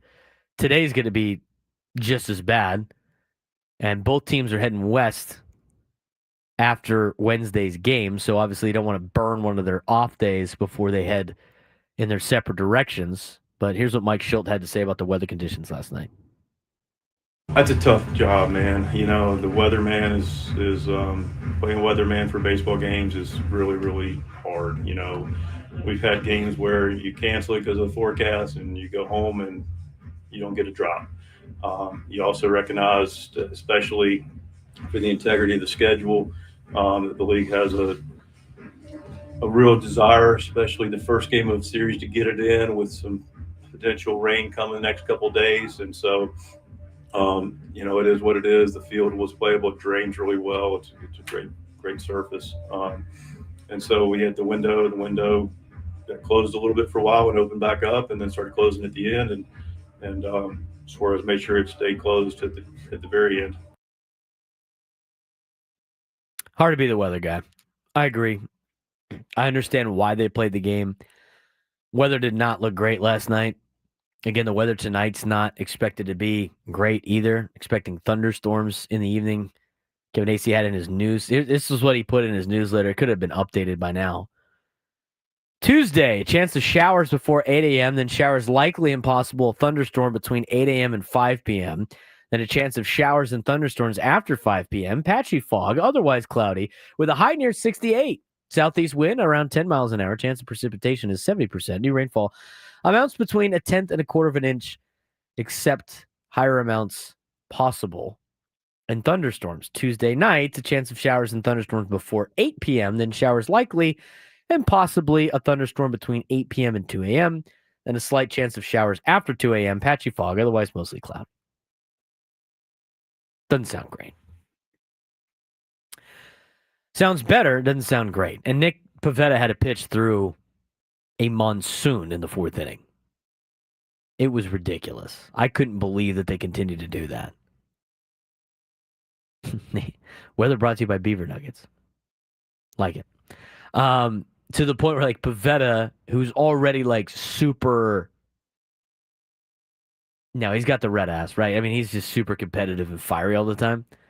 He was physically walking or jogging to Elias Diaz to get the ball placed in his glove because it was raining so hard so we can get a grip on it. And then in that fourth inning circus, in which I don't think they didn't give up any runs that inning, which is honestly surprising. And just sitting there going like, they can't throw the ball down the second. Every pitch that Pivetta has, I mean, his command was incredible with the circumstances. But you're sitting there going like, I can't believe they're playing this right now. Had to get the game in. Just had to get it in. Just in case. That being said, Nick Pivetta, even though he gave up 3 runs, only 2 of them earned, he's got a 2.01 ERA on the year. Went 5 innings last night, 4 walks, 5 strikeouts. Did give up the home run to Trent Grisham. Is he the steal of the offseason? We'll answer that when we come back on the Braden Surprenant Show, San Diego's #1 sports station, 97.3, The Fan.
11:34 on a Tuesday. Padres knocked off the Yankees last night, 4-3, a comeback in the 8th inning. What an exciting game that was. Fun to watch. Mike Shildt got all fiery, threw his pen, threw his hat. Or not his hat, his paper, threw his glasses. He was running out of things to throw in his little breakdown with the umpire. I thought Nick Pivetta did a pretty good job last night, considering the circumstances. He has been tremendous all season long. 7 games started. He's 5-1 with a 2.01 ERA, over 40 1/3 innings pitched, 44 strikeouts, 12 walks. He has held opponents to a .183 batting average. He's got a 0.94 whip, and he has 9.82 strikeout per 9. He might be the steal of the 2025 free agency. AJ Preller continues to work his magic on players like Nick Pivetta. I mean, what the Padres have been able to do with their starting rotation on adding players via trade, on picking up players via free agency, on international signings, has been remarkable. I love watching Nick Pivetta pitch. He's so just his competitive edge, his fieriness. He's just constantly just going after everybody. I mean, he's got that give me the ball and give me their best 3 and let's get after it kind of mentality. Here is what Mike Shildt said about Nick Pivetta's outing yesterday. I thought he was good, man. I thought, like I said, it was representative and starts on the mound a lot of times where you just show up and regardless of circumstance, I think he's going to compete. He's the great model for that. He's going to get after it. And short delay, went out, finished out, which let's don't forget that part of it. You know, gets out of the 4th with some traffic after a 20. He was off the field for I think 28 minutes, like a longer inning. We knew we weren't going to have too many more bullets with him, like the matchup with Goldie, and then we brought Yuki in, obviously. But I thought Nicky was really good again and competed his tail off. He did. He's bringing that edge. I think he's the number one. He's their best pitcher right now. I didn't think it's that particularly good. Michael King's been pretty good too. And you got Michael King going tonight. Yet as it said in the chat, and I totally agree, Frankie Watkins puts it in the chat, Pivetta's attitude makes me want to give him the ball game 1 of a playoff series. 100%. 100%. If you were getting ready for a playoff series right now, I mean, this is the order you would have. Would you not? Waiting on you, Darvish, obviously. But you got a playoff rotation against the Yankees right now. I'd go Pivetta game 1. I'd go King game 2. You probably go with Dylan Cease game 3. And then you Darvish game 4 when he's back. And if it's not you, then, I mean, out of the 3 pitchers you got left of either Hart, Vasquez, and Kolek, it's probably Kolek. He's looked the best. It's a small sample size, though. I'd go Pivetta game 1. I like his intensity. I like the way he's pitching, especially for the games at Petco Park. I definitely want to see Pivetta go game 1. I mean, he has been almost unhittable at Petco. The Giants got him a little bit. You know, they had the tipping pitches kind of situation that John Boy ended up doing a breakdown on. I'll have to go watch that. But I like Pivetta going number 1 and King going game 2, just like how it's set up right now. You're getting a playoff series rotation right now in the first couple of games of the series in New York. And I'm excited to see Michael King pitch tonight. We're going to talk about King in the next hour. Met with the media yesterday to discuss being back at Yankee Stadium for the first time. But the pickup of Nick Pivetta, with his contract he's getting paid $2.5 million this year. $20.5 million next year. He's got an opt-out in 2027, which at this rate he might take, and he's got a player option in 2028. But he at least got him for the next 2 years.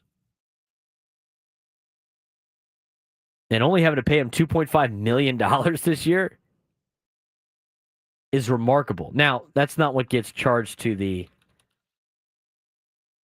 AAV, which is obviously important. Padres do want to keep their current payroll down, though, on top of the AAV. That's why they have the $2.5 million this year. I mean, Michael King's getting $4 million. He's not getting a lot of money either. But Nick Pivetta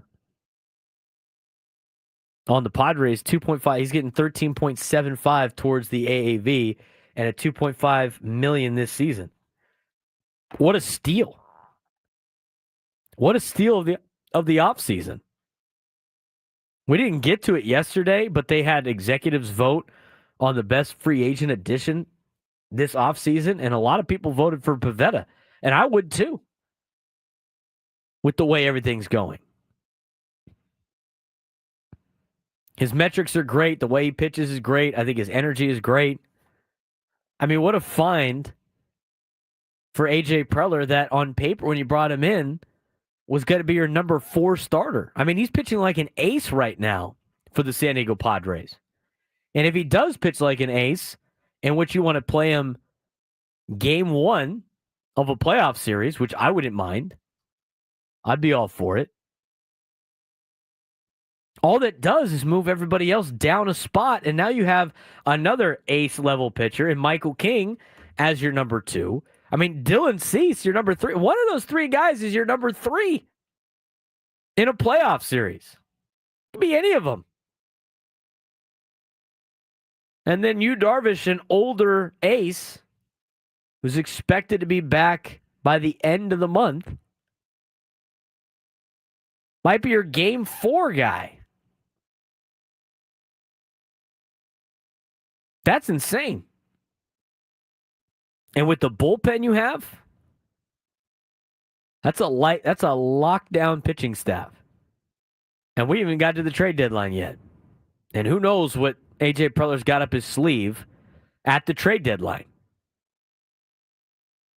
You got to be excited if you're the San Diego Padres right now. You got to be excited if you're a Padres fan right now. You got good starting pitching. You have a weapon for a bullpen. You got guys contributing all through the lineup. You got a manager that's fiery and gets after it. And you've already seen some top competition in Major League Baseball. I mean, the Padres they've already finished the season series against the Cubs. They split 3-3. Solid. They haven't played the Dodgers yet. They get to play them 13 times. Diamondbacks are starting to come back down to earth. Played the Giants, one of the better teams in the National League. Handled them easily. Need to play Philly and the Mets. But you've already taken on the best teams in the American League. I mean, even the A's. The A's are 20-16. And a game out of first place. Padres took 2 out of 3 from the A's. Lost 2 out of 3 to Houston, but weren't at full strength. They played the Tigers not at full strength, still able to get a win against them. They swept the Guardians. They're playing the best team in the AL East right now, the New York Yankees. And the only kind of fluke of a series was against Tampa Bay. And again, didn't have anybody back. This Padres team is built for a lot of success. I said it last week. You saw it when they got healthy again against the Giants and then handled business. You've seen it over the last 6 games. I think you're going to continue to see it as the season moves on. A.J. Preller is finally putting together a team that fits together too. And a guy like Nick Pivetta fits this team and fits this mold of the San Diego Padres. And a team that I think San Diego could be proud of. Just the way they handle business, the way they go about everything. Rack up some wins here in May, and then get ready for the true tester in June. Because when you go to June, that's going to be your real first, kind of second test of adversity. I think you got a little bit of it with the injuries, but the teams you got to go against in June, that's going to be a big tester. If you roll through that, there's not a lot of teams in Major League Baseball that can handle you in a 7-game series. And there's not many times in Padres history that you can say that. Got to be excited for I'm so excited. Who's not excited for the game tonight? So excited. I mean, the Padres are must-watch television. They're must-listen radio. They are appointment setting. Appointment listening, appointment viewing. You don't want to be doing anything else when the Padres are playing. You feel like you're going to be missing out on what's going on. I mean, everybody in San Diego is just like dialed into the Padres right now, as they should be. Half game behind the best record in Major League Baseball. There's other stuff going on in the sports world, though. And it's time for our sports thread with Frank Marchese. You know that group chat? The one that's always blowing up with the biggest sports takes, debates, and breaking news? You got barbecue back there, and you didn't invite me? Yeah, we've got that too. Welcome to the Sports Thread, where we break down the top 5 stories in sports, just like you would with your crew. Oh, no! Disaster! What a bad idea! No filters, no silence, just real talk. All right, here's Frank. Turn your mic on. Come on. There it is. Oh, my God. It was such a good day, right? It was. You were getting the props for the great ticker we have in front of us from Sushi Sam in the chat. We had first ring for Chelsea today. We were on a thing was dialed last night, rundown, everything like that. I guess, nobody's perfect. It was a good day right up until it wasn't. Number 1. Speaking of having a better day, it's kind of becoming a thing now where we're following the recovery of the Pittsburgh Pirates fan who fell last Wednesday. The update that I gave yesterday, that was from Saturday. So there had been a couple of days in between. We did, however, get an update from Jennifer Phillips last night.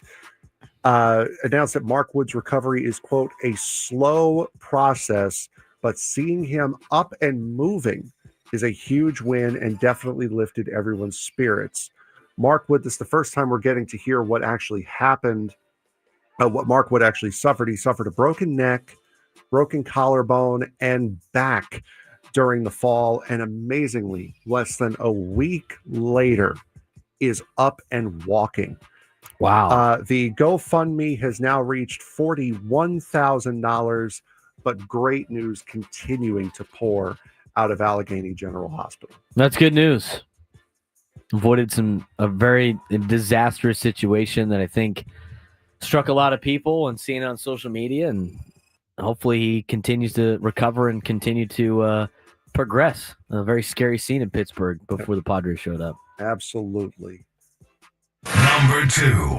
The Baltimore Ravens made the, quote, tough decision yesterday to release kicker Justin Tucker from his contract after 13 years with the team.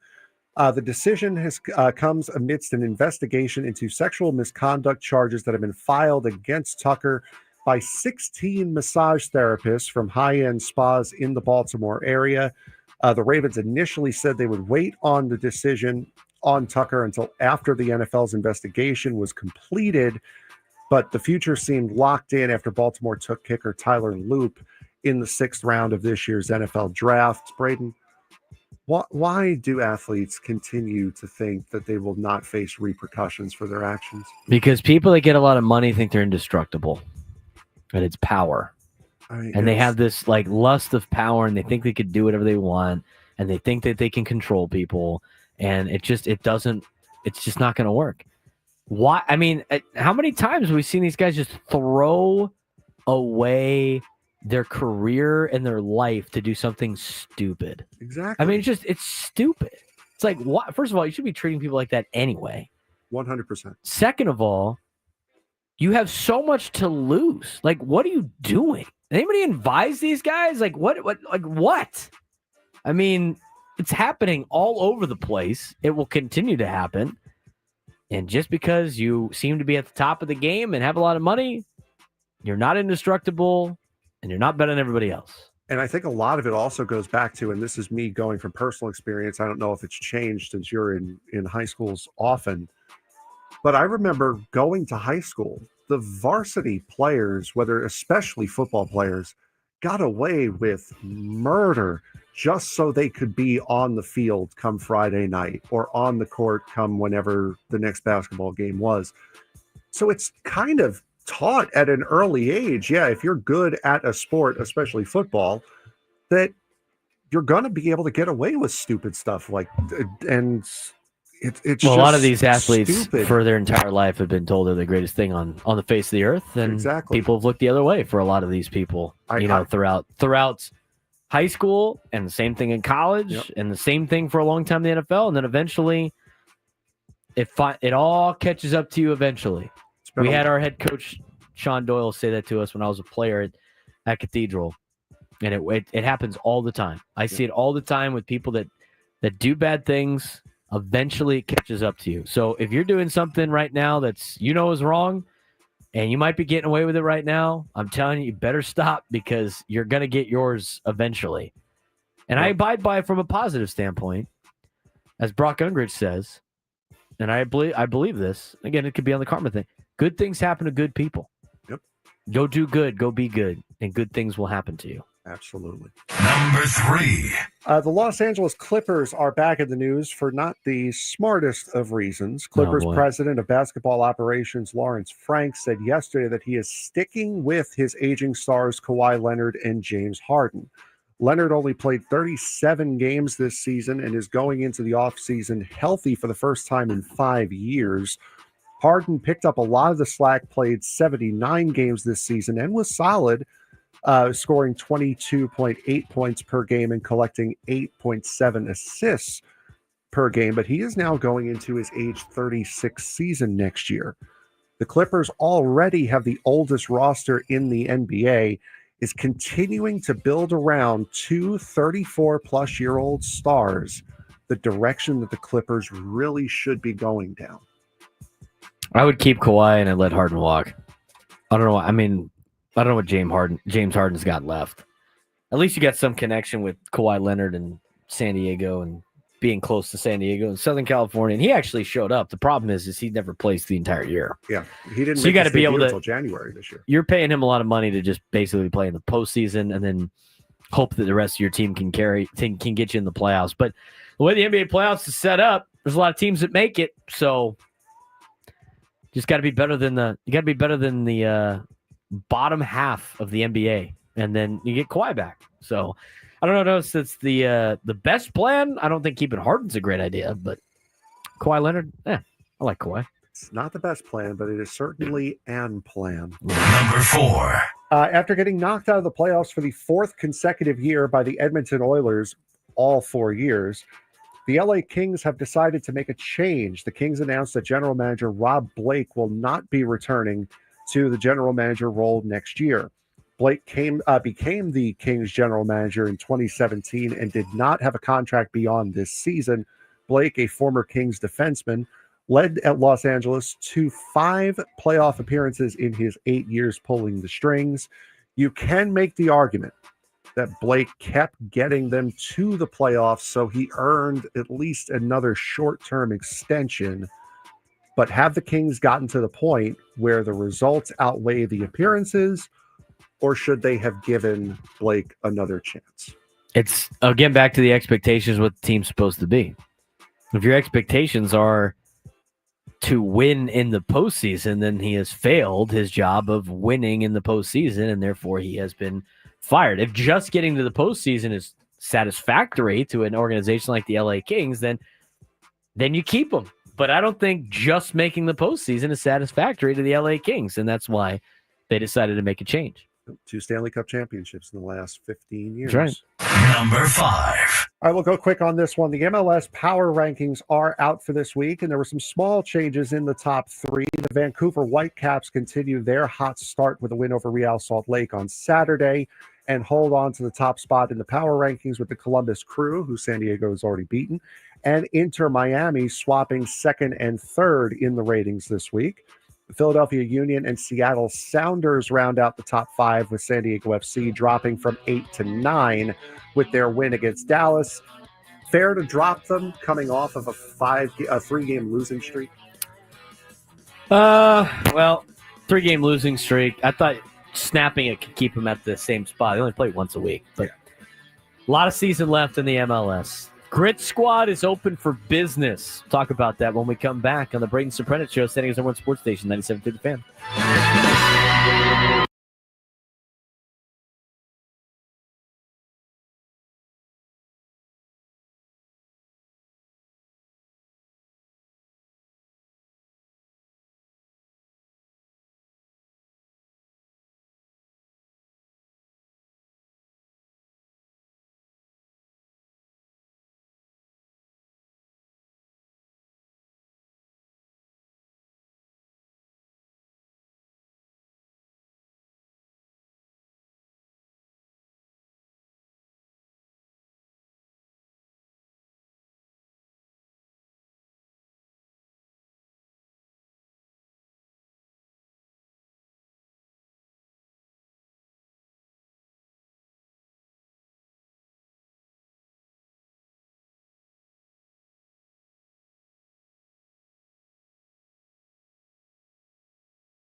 It's time to fire it up. From the beaches to the ballparks, from the gas lamp to North County, no one knows America's finest city like he does. You can't just punt on a Manny Machado prime year.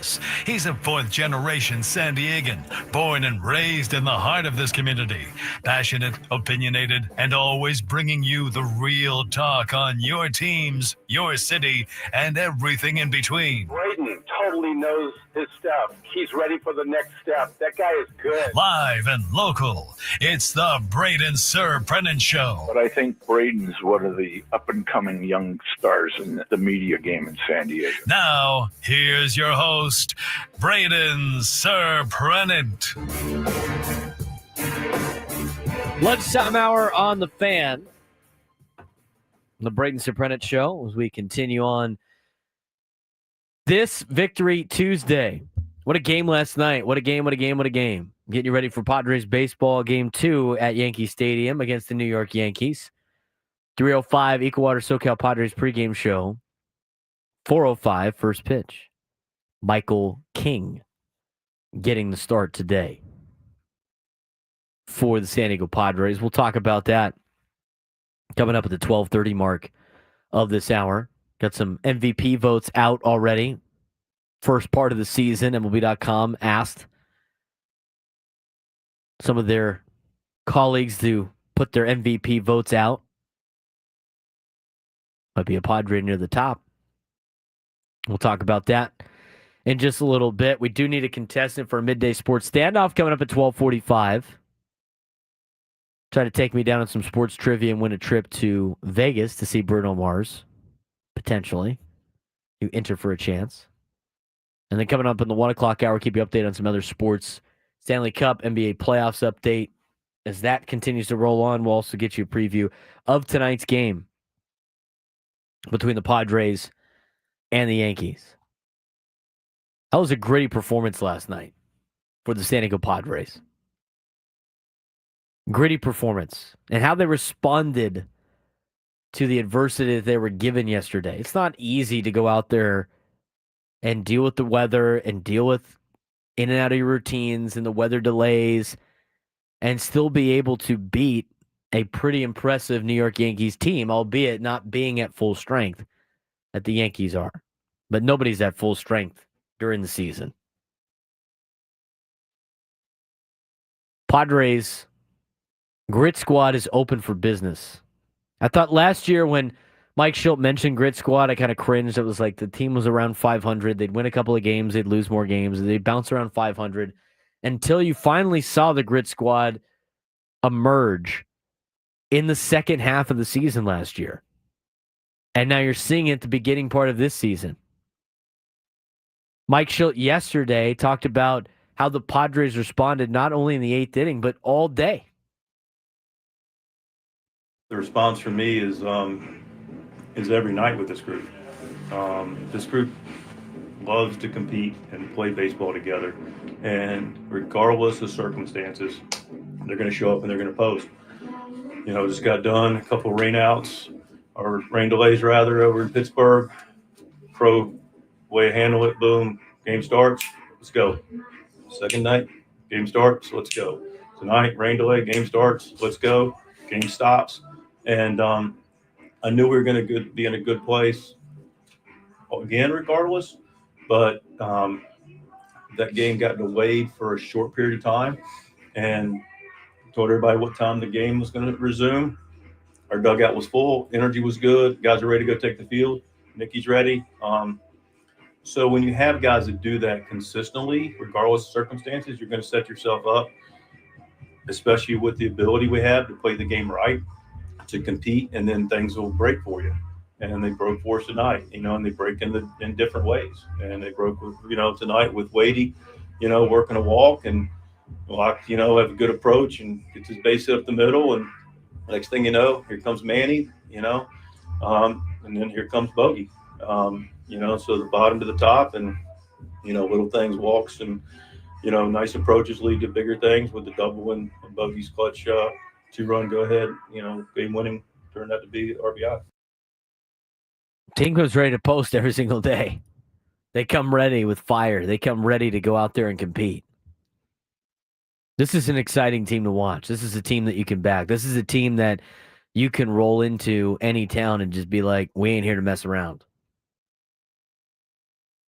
I mentioned this a couple of weeks ago, and I have drastically flipped my opinion on the Padres-Dodgers series this year. Because during the offseason, as you saw players not re-sign, and the Padres move on to other entities to fill out the roster and add at the margins and add some aging veteran players. They brought in one pitcher, Nick Pivetta, who's been phenomenal. And with the Dodgers getting better after they, did what they did in the postseason and won a World Series, emotionally, without looking at it with a level head, you would go into the season like, I don't want to watch any Padres-Dodgers game ever this season. It's ridiculous. They're spending $400 million on their payroll compared to everybody else in Major League Baseball, not being able to do that. But the way that this team plays, the way that the Padres show up every day, bring their lunch pail, clock in, clock out, and are gritty, as mentioned by the Grit Squad that you hear from Mike Shildt all the time. There's nobody in baseball. I'm afraid to go attack right now. I mean, this is a team that you can roll into any ballpark in the United States and go, we're going to win 2 out of 3. Good luck. We are the team that, we're going to post up at home at Petco Park and be like, come and take it. Good luck. And a lot of that has to do with not just the roster, but just the way the team plays. I think it's the ability of Mike Shildt to be able to get everybody to pull the rope in the right direction. I think it's the mentality. I think it's the mindset. I think it's the camaraderie, the continuity of the same faces in the organization. I think it's a lot of the correct things that this team has that's going to make him a player. And going to make him a player in the postseason. It's only May 6th, and there's a lot of baseball left to be played, and the Padres got to stay healthy, and you got to get through a trade deadline, and there's a lot of other things that are, still that need to happen this year. But the Padres are playing great baseball, and they're competing at a high level. And they are winning games that they should be winning against inferior teams, and they are grinding out games against good teams in Major League Baseball. And they don't go away. The Padres don't go away. And a couple of times when they did, when they were banged up, it's a different story. It's a different team. But this Padres team this year in 2025, the Grit Squad, have been able to accumulate 8 of their 23 wins as comeback wins. They have 8 one-run wins. They have 3 5+ game-winning streaks this year, in which they're on one right now. They've won 6 straight. They're first in Major League Baseball in ERA. They're first in shutouts. They're first in saves. They're first in hits allowed. They're first in runs. And they're first in earned runs allowed. First in runs and earned runs allowed. They're not first in runs. Not even close to that. The bullpen's going to keep them in games. The starting staff's going to keep them in games. And by throwing up zeros constantly on the board, you give your offense an opportunity to strike at any time, and they did that last night in the 8th inning. The fun group to watch. And they're getting reinforcements on the way. Jackson Merrill is expected to be back tonight for the Padres. Now, we haven't seen any roster moves yet. We haven't seen any lineups come out yet. And I'm sure it'll be happening relatively soon because we're getting closer and closer to game time on the East Coast. And once we get that information, we'll pass it along. But Jackson Merrill's back with the team in New York. Flew in yesterday. He's expected to play tonight. And it was announced not too long ago by the El Paso Chihuahuas that Jake Cronenworth is scheduled to appear tonight and on Wednesday. This is what the tweet said. Southwest University Park might just be the Crone Zone tonight. Gotta love minor league accounts. Two-time MLB All-Star Jake Cronenworth is scheduled to join the Chihuahuas today and tomorrow as part of his rehab assignment. Be sure to get your tickets. Thank you, El Paso. The rumor was that Jake Cronenworth could be back by Friday in Colorado. I mean, Jackson Merrill only played 2 rehab assignment games down in San Antonio. I would imagine Cronenworth plays a couple of games. He plays the Tuesday, Wednesday, and then he's out and he's meeting the Padres in Colorado against the Rockies. And now you're really cooking. You're winning with pitching. You're winning with defense. You're winning with moving the ball, grinding out at bats. I mean, taking care of the little things. We talked about that a lot yesterday, but this Padres club is fun to watch, and they're off to a good start to the season. I don't know how many times I've said that.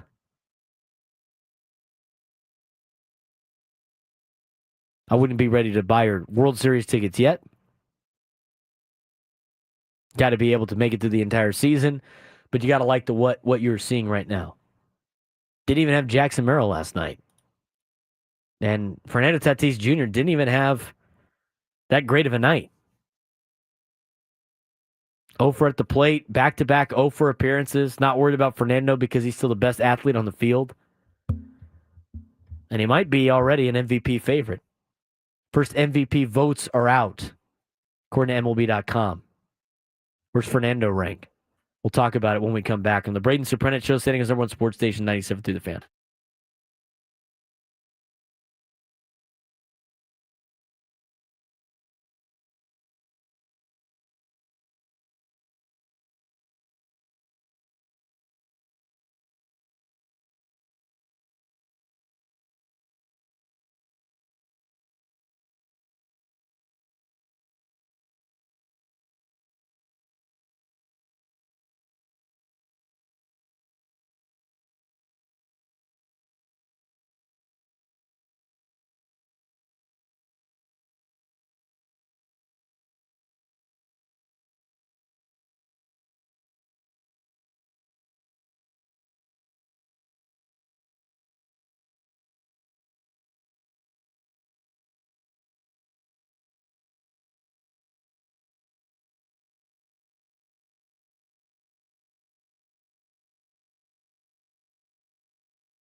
140 or 12:17 on the Braden Surprenant show on a Tuesday. 833-288-0973, 833-288-0973 if you want to join the show today. Had a lot of people fired up. We had a lot of great phone calls to start the show. If you want to weigh in, we'd love to have your phone call, 833-288-0973. Everybody in the YouTube chat, thanks again for joining us today. 147 of you in there. Only 28 likes. Give us the like button. It really helps us out. Helps the show. It takes you 2 seconds to do. If you're watching on your phone, hit thumbs up on YouTube on a desktop. Give us the like. We really appreciate it. It helps us out. Be sure to follow us on social media at @B_SURP. You can follow me on Twitter/X. You can follow me on Instagram. You can follow me on TikTok. You can also follow the show at @B_SURP show on Twitter. You can also follow Frank Marchese, who was off to a great start to the day. And then I didn't even know what you did, but I know you got mad at yourself. I forget. Didn't turn the mic on. It's the simple rookie mistake I make all the time. Happens. But yes. Frankie Watkins, replay the call from New Jersey. Fire us up again. Joe, New Jersey was great. He set the tone, my guy. He set the tone. Did a great job setting the tone with some of the phone calls. We're going to talk about Fernando Tatis Jr. and where he stacks up right now in the rest of baseball when it comes to some MVP voting. They already did some MVP voting on MLB.com. First MVP vote of 2025. Jason Foster had this for MLB.com. They had voters rank their top 5 picks in each league on a 5, 4, 3, 2, 1 scale. 5 points for first place, 4 for second, and so on. And the results are very interesting. We'll get to those in just a little bit. Want to get back to your phone calls, though. Let's get out to Kike in Carmel Valley. Kike, what's going on, man? Hey, what a game last night. I just want to give some props to our great leader, Mike Shildt, for getting everything going, and I'm glad he saved his glasses. And also huge props to AJ Preller. I got to admit, I was amongst the very dissatisfied during the offseason, watching all the high-level free agents go off the board and, what are we doing? Why aren't we, building on the team from last year? And kind of quietly he did that. I mean, Nick Pivetta, the one high-level free agent we signed, arguably the best in signing in all of baseball in the offseason, at least so far. And, 2 guys last year, David Peralta and Donovan Solano, who were huge, those veterans on short-term contracts that you need to fill in the roster. Looks like he hit a little bit again this year with Gavin Sheets and Jose Iglesias. Yuli Gurriel got rid of him quickly. It didn't pan out. But, the bench right now is constructed, once you get Cronenworth back with Wade, Lockridge, and Jose Iglesias, that's a real nice bench. So just props to AJ Preller for, holding his fire until he jumped off the Pivetta, a couple good veteran signings.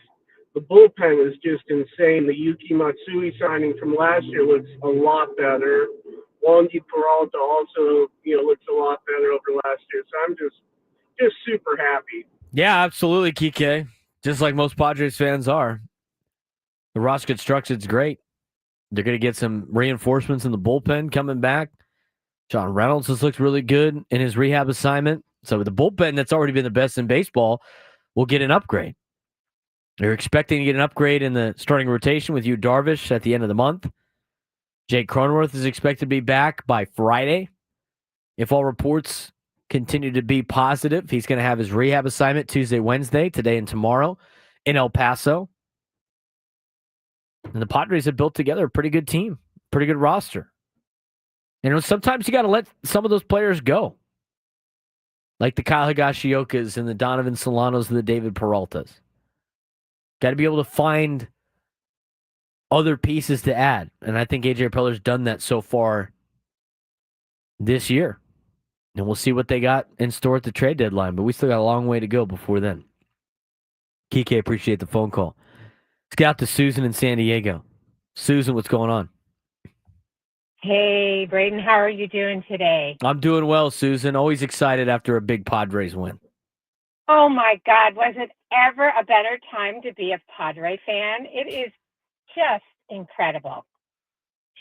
I wanted to say, though, that, that umpire last night tried to leave the cake out in the rain. And then we had Toddy and Manny come out and frost it and put the sprinkles on it.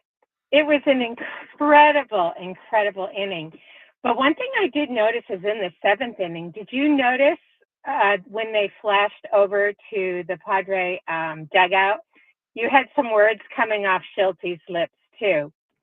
And so that was kind of the start of it, because he was dissatisfied in the seventh inning with some of the calls. But boy, was that a fun game. It was great. And, we couldn't have a better team and be more proud of our Padres. And also, for us fans, we're having a great time, and I just hope the momentum keeps going. Absolutely, Susan. I appreciate the phone call. I don't like over emphasizing regular season games too much. And I think it could get cringe to a certain extent of us celebrating beating the Yankees. It's not just beating the Yankees. I just think the way that the game yesterday played out gives you a reason to have a lot of optimism for the rest of the season. I think that was one of those games that you get excited about because your team can battle and your team can come back, and despite all of the circumstances that are not going your way, you can still find ways to win. I think that's more what we are excited about here in San Diego after last night's exciting game, an exciting comeback. More so than just beating the Yankees on a Monday night, acting like it's the World Series, which that's not the case. It's not what Padres fans are thinking. I think it's more a sense of understanding and getting excited about where this team could potentially go and how they're playing right now and how their style of play is successful long term. I think that's more what people are excited about over just the win last night. That's what I'm excited about. I mean, I was excited about that the entire evening last night while playing softball, while leaving the softball combo. I was like, man, Padres got to win. They stole one tonight on a 6-game winning streak. We hear it from Mike Shildt all the time, the process over the results. I thought the process of last night's game is something to be more excited about than just the result of coming back and beating the Yankees in a monsoon. It's how they did it. It's how they did it. It's who contributed. It's being able to do it without having Fernando in the last 2 innings because of the ejection. It's doing it without having your manager. It's doing it with your bullpen. It's doing it in all different levels of the game and finding different ways to win and beating other teams different ways. That has been a success for the Dodgers for so many years. The Padres are doing it now. So again, when people are calling in or being excited, and nobody has said anything negative about this, I'm just thinking as I hear all these calls, Padres fans, you should be excited on the process of the team more so than just the results. The process is working for the Padres. They're doing everything they need to do to get ready for the postseason, to be ready to go in the postseason. The results will come. They said that during the stretch of losing that they had, and they're going to go on another one of those stretches. It's going to happen. We hope it doesn't, but it's inevitable in baseball. But we are already more than a month into the season.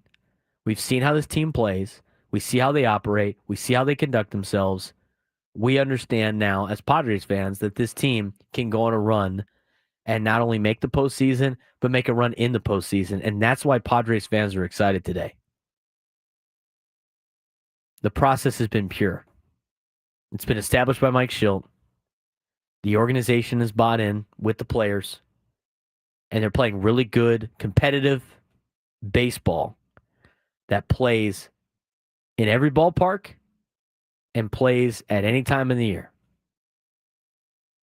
833-288-0973, 833-288-0973. Marcus and Menifee will lead us off. When we come back, we will also hear from tonight's starting pitcher. Michael King is back in the Bronx for the first time. Since growing up being a Yankees fan, since being part of the Yankees organization, since being traded to the Padres. He's got a lot of mixed emotions. What does he think about tonight's start? We'll hear from him when we come back on the Braden Surprenant Show, San Diego's #1 sports station, 97.3 The Fan.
12:34 on a Tuesday. Padres, Yankees, game 2 coming up at 4:05, weather permitting. Weather today is not as bad as it was yesterday. If they were able to play yesterday, they should be able to play today. Michael King getting the start for the San Diego Padres. It's the first time that he's going to be playing at the Bronx since he was traded to the Padres in the Juan Soto deal. Drafted by the Yankees, developed by the Yankees, grew up a Yankees fan. He's got a lot of friends and family in the area. Should be a special moment for Michael King. What does he have to say on the matter? We'll talk about that in just a little bit, but first, get back to your phone calls. Loyal listener, Marcus in Menifee joins the Braden Surprenant show. Marcus, what's going on, man? How's your Tuesday? Oh, at work, it's pretty busy. Always busy on a Tuesday. Appreciate you guys taking my call. So, I've been thinking about some things, especially on these comeback wins. And to reflect on a couple of wins from last year, we have, the win against the Cubs with the 7-run comeback. That was really special to kickstart the season from last year. And I have an uncle who's a Dodger fan, so I have to communicate to him, give him props every now and then. But I did warn him about our, should have been our rookie of the year, Jackson. I warned him, look out. And sure enough, extra innings, Dodger Stadium gets that hit and we win. And then another game against the Dodgers, Arise. First home game, walk off. Fantastic. And then let's add last night's game to the list. All the elements, get Tatis thrown out. And then you got Shildt coming up. And reflecting back to what you guys said earlier about a wrestler, I was thinking Stone Cold's song coming up with that glass pop in, and he's just walking out, giving a couple fingers, maybe a somersault slam, and just letting him have it. As always, guys, thank you for taking my call. You have a good one. Thank you, Marcus. Appreciate it. We're talking about putting out a WWE song for when Mike Shildt goes out to talk to the manager. What do you think about Stone Cold's song, Frank? Someone said the Jaws theme in the chat a while ago. That kind of fits, honestly. He's just lurking. Yeah, exactly. They'll be talking about players. Dun-dun. He's done that with us a couple times in the meeting. Yeah, well, yeah, he does that. He does that. He gets his takes. He ruffles the feathers of some of our local media sometimes. But I do like the WWE idea with the music coming out. It was like a WWE event. Seeing him come out to argue with the umpire. My God, it's Mike Shildt's music. Ah! Hilarious. 833-288-0973. 833-288-0973. Let's get to Alex and Del Mar. Alex, you're on the Braden Surprenant show. What's going on, man?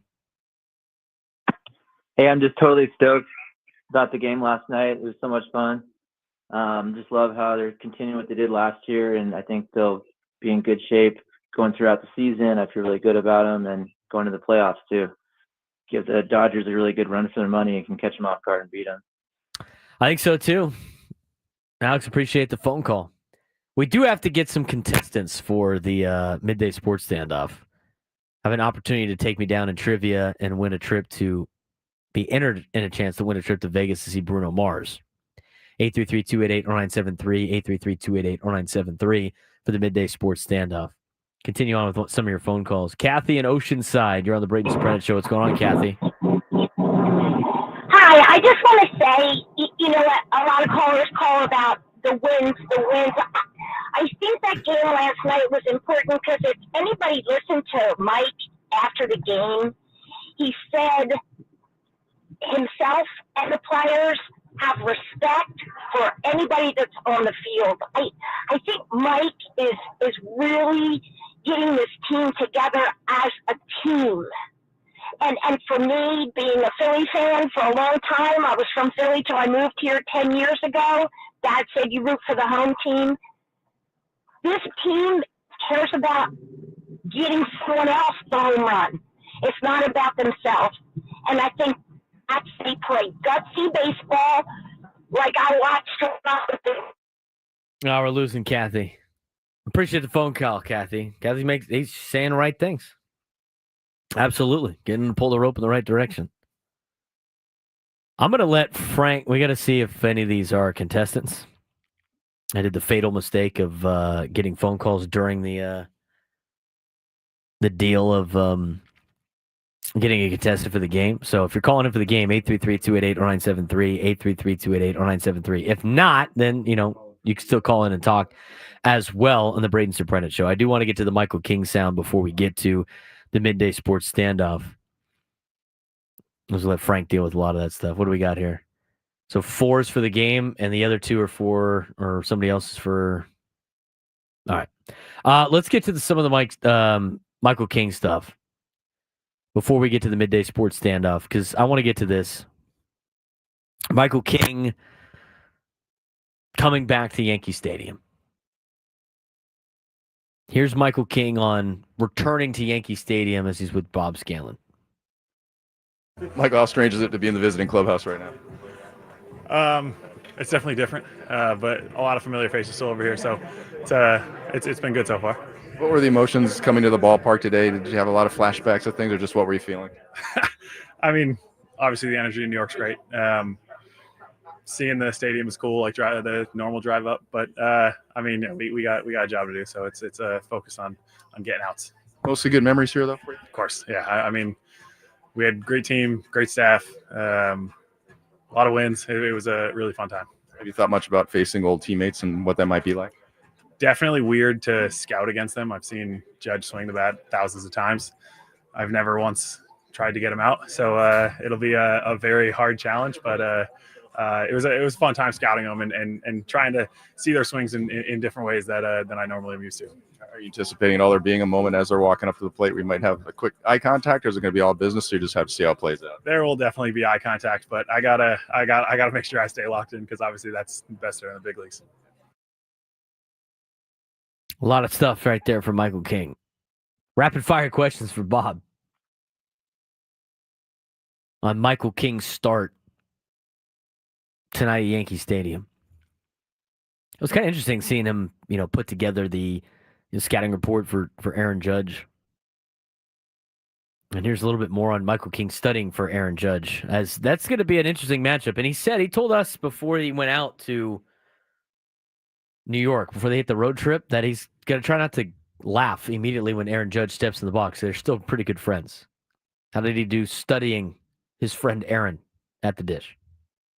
Yeah, I texted him that he has insane plate coverage. Usually you can see some holes in hitters. Obviously, a guy's that's hitting 450 with whatever his OPS is. You don't have too many holes, so it's going to be all about execution. Going to be all about sequencing. But I mean, Judge was insane when I was here, and that's a guy that's going to be insane for however long he plays. First time you look at his swing like that, preparing to pitch in. Yep. Is that plate discipline what stood out the most to you? Not plate discipline, plate coverage. Yeah. I mean, he's so big and he's off the plate, so you'd think that you can get him out of the way, but because he's so long, he can get to that pitch away, but he's so quick, he can get to that pitch in. He's got great pitch recognition. I mean, he's one of the best hitters in the game, so that's what you expect. It's not just Aaron Judge he's going to be facing for the first time. He'll be facing that Tiffany and Company NY for the first time after wearing it for the majority of his life, not only as a player in the organization, but also as a fan growing up. Here's Michael King on facing the Yankees for the first time. Yeah, I mean, it'll definitely be a little bit more adrenaline than just a random game. But it's the same thing. And going back to your question about who I'm facing, there's really only like 3 guys that were here when I was playing. I was looking at it's Volpe, Wells, and Judge. A lot of new faces over there. So it's not like it's the same team that I was just on. Obviously, it's been now over a year removed. So it'll be very fun to face those guys. And I always love facing my ex-teammates or friends that I've had. But yeah, just a good challenge. Michael King, as a pitcher for the Yankees, is mostly a bullpen guy. They kind of had him start a couple of times, but being traded to the Padres gave him an opportunity to be an everyday, or not an everyday, but a starter in the rotation. How much has his bullpen mindset made him a better starter? I think it was huge for. I do think that coming from the bullpen, it made me understand how to get outs when I needed to get outs, and honestly learn the game. I can walk this guy to get the next guy out because it's a better matchup. As a starting pitcher, you put yourself in the holes. You have to be able to then bear down and get out of those situations. So I think it's helped me in those senses. I also am praying that it helps Shildt give me a little more trust because he knows that I've gotten outs in the 7th, 8th, and 9th inning as a reliever. But I think it's that same thing. We all know how to get zeros, and you're just trying to put up 1-0 at a time and get 6, 7, 8 outs or innings as you can. Talked a lot about Michael King being the player that, or being a Yankee, and growing up in that organization and being a fan of the team as a kid and growing up in the area in the Northeast, and how bad he wanted to be a Yankee for his entire career, and how upset he was that he ended up being traded in the Juan Soto deal. A player that, by the way, as we've been told by a couple of reporters from the Yankees didn't want to give up Michael King. They were willing to give everybody else up, but A.J. Preller was set on having Michael King be part of that trade. So now that he's wearing the brown and gold, how does Michael King view the trade now to the San Diego Padres? I think it was huge for my development. I definitely think I was given a longer leash as a starter over here. I think that Ruben has been incredible for my development. Obviously he did it with Lugo the year before, so he knew kind of how to manage my innings, but also make sure that I was strong enough to get through a full season and be strong for the following year. So I think it was great for my development as a starter. And obviously it worked both ways. You know, we have great talent over here. Higgy was incredible for us last year. You see Randy doing it this year. Obviously we flipped Thorpe for Cease, and Cease has been dominant for us. So it's definitely been a very fun locker room to get traded over to. Michael King makes a start tonight. First pitch 4:05. Ecowater SoCal Padres pregame show 3:05. It's time for the Midday Sports Standoff. Welcome to Midday Sports Standoff on the Braden Surprenant Show. I can't believe what I'm seeing right now. The ultimate head-to-head battle where sports knowledge and quick thinking collide. No, it's no good. Are you kidding me? Contestants will go toe-to-toe with Braden in a sports trivia deal where every correct answer brings them closer to victory. Down the sideline! Wow! Unbelievable! But 3 strikes and it's game over. This is not Detroit, man. This is the Super Bowl. Can you outsmart Braden? The Midday Sports Standoff starts now. All right, Frank, who we got today on the Midday Sports Standoff? We have Brandon calling in from El Cajon. Brandon, how you doing today, bud? Brandon. Oh, yep, we got him. Got him. I heard him. All right. So do you have the rules, Braden, or? Frank's got a list. Yes, I do. He's got a trivia question. It's going to have a list of answers. For everyone that you get correct, Brandon, you get a point. For everyone I get correct, I get a point. We'll go back and forth until the list is gone or until somebody gets 3 strikes. In order to get a strike, you answer incorrectly or do not answer within a reasonable amount of time. You will get an which means you got a strike. 3 strikes and you're out. Whoever's got the most points wins. If we tie, you win.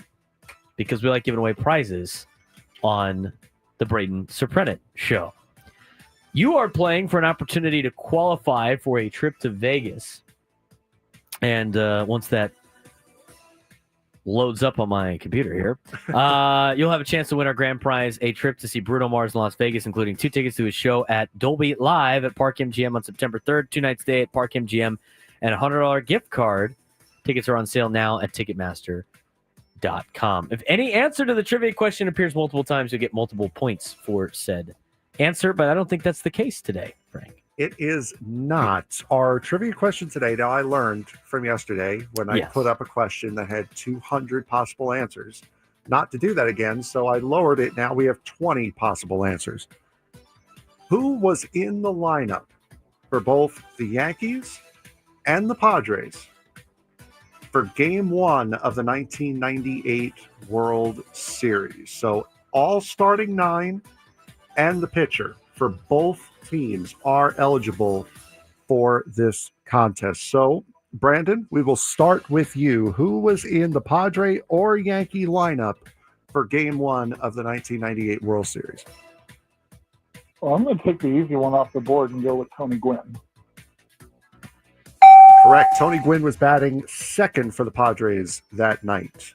And batting leadoff and at second base, Kilvio Veras. Just might have been. Brandon. How about Point Loma High alum David Wells? David Wells was the Yankee starter for Game 1. Batting third and in left field with 50 home runs, Greg Vaughn. Correct. Brandon. To finish the outfield, how about Steve Finley? Steve Finley in center field, batting seventh. Braden. Designated hitter who had a great playoff run. Out at the deadline, Jim Leyritz. Correct. Batting fifth. Brandon, sorry. I'll go back to the other side, to the Yankees. Derek Jeter. Batting second for the Yankees that night. Catcher, Padres broadcaster, Spanish broadcaster, Carlos Hernandez. Batting eighth. Brandon. Bernie Williams.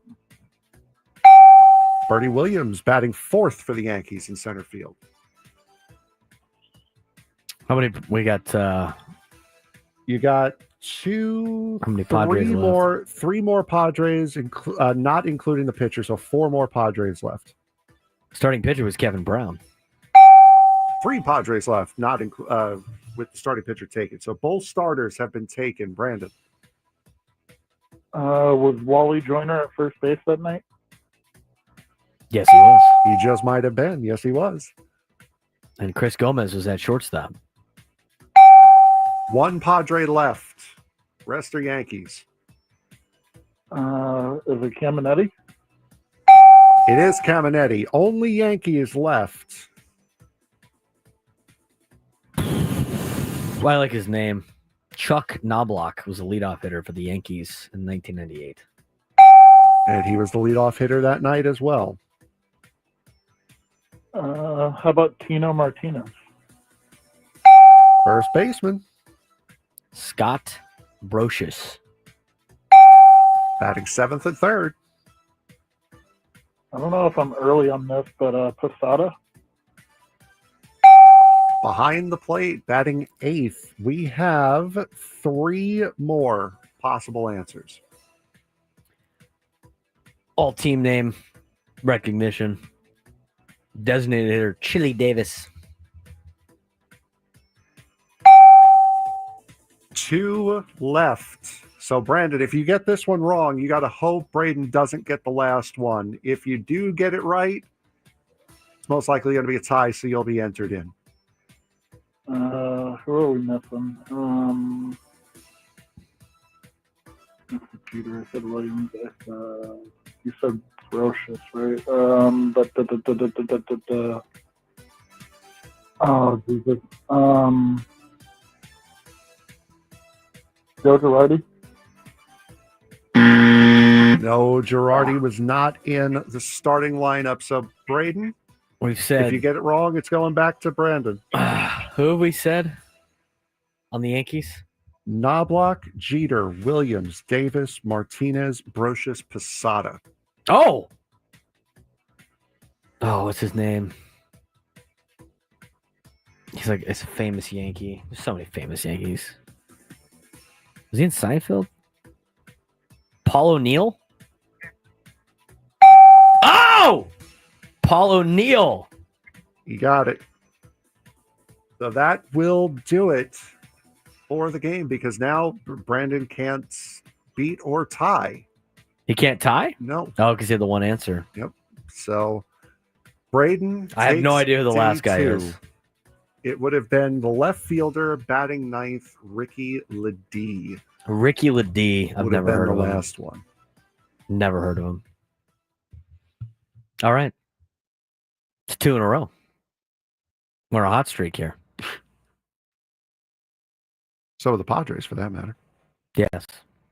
Very good game, though, Brandon. That was, again, another one coming down to the wire, though. This one a little bit more manageable as far as time was concerned. Do not test me on the 98 team. There's a video of me at 3 years old announcing the starting lineup for the San Diego Padres. And back then, they'd play the same lineup all the time.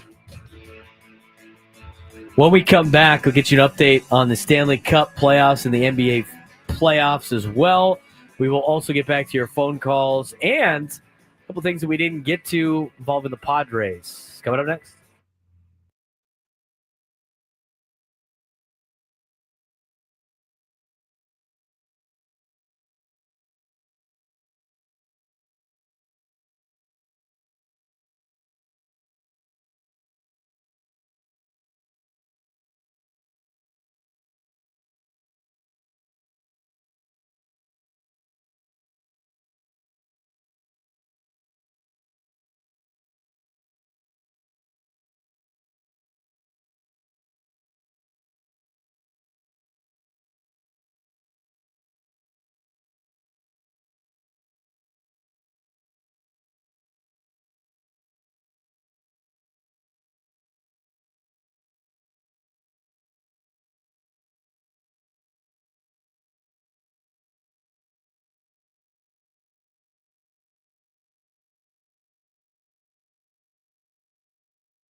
Final hour of the Braden Surprenant Show on Setting Someone Sports Station 97.3 The Fan. Padres, Yankees. Coming up at 4. It's 4:05, right, Frank? Yes, it is an 05 start. It's an tonight. 05 start. Every city's got all these different start times. Are you ready for Toronto when it's an 07 start?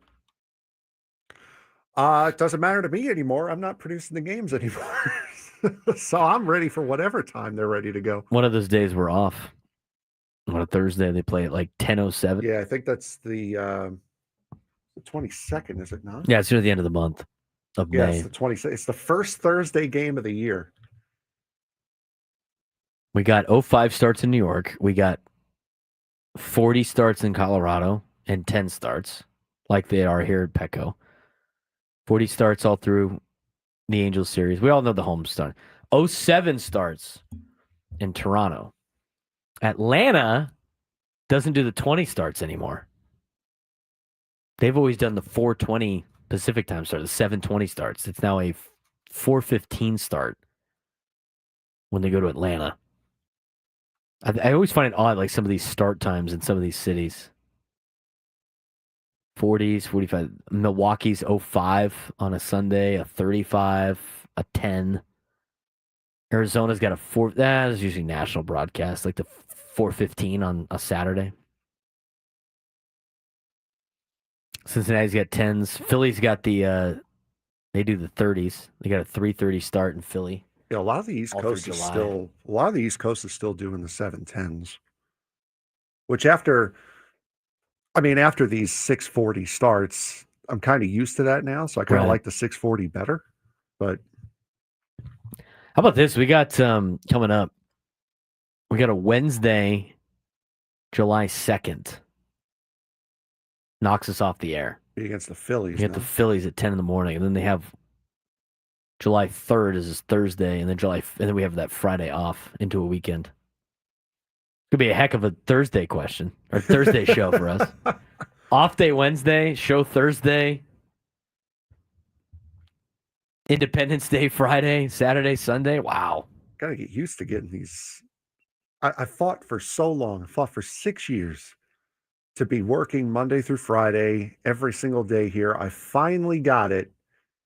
And now we're getting days off in the middle of the week again. I'm like, God. Yeah, well, that's only on the East Coast trips. You only have a couple of those, though, you have to deal with. So you have the 10:05. In the month of May, we don't have a lot because the Yankees games are all night games. Yes. I mean, those are usually ones. We only have one in May, which is the 10:07 game, like completely off. 10:07 in the morning. And then in June, we have like the short shows, but not like a lot of them. Mm-hmm. You know, you have like the Thursday day games, Wednesday day games on there. And then, so no off days in June for the Braden Surprenant Show.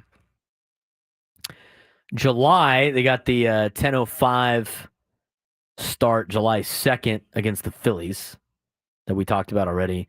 And then they have their Comic-Con road trip, and that usually equates to a handful, and there's not. There's only one. It's Miami on a Wednesday at 9 in the morning on the 23rd of July. And then it's 4:45 start, 4:15 start, all that. August is when you start playing mostly teams out here on the West Coast. Yeah. No more by August. September, you might sneak in one more East Coast trip. There's one left in September. September 18th on a Thursday, they're in New York to take on the Yankees. I mean, the Mets. So that's the schedule layout. That's going to be a bad series for me, I have a feeling. Both teams in a playoff hunt, possibly a division hunt for both teams. That's going to be. You better hope they're both in a playoff hunt. It's going to be a bad series.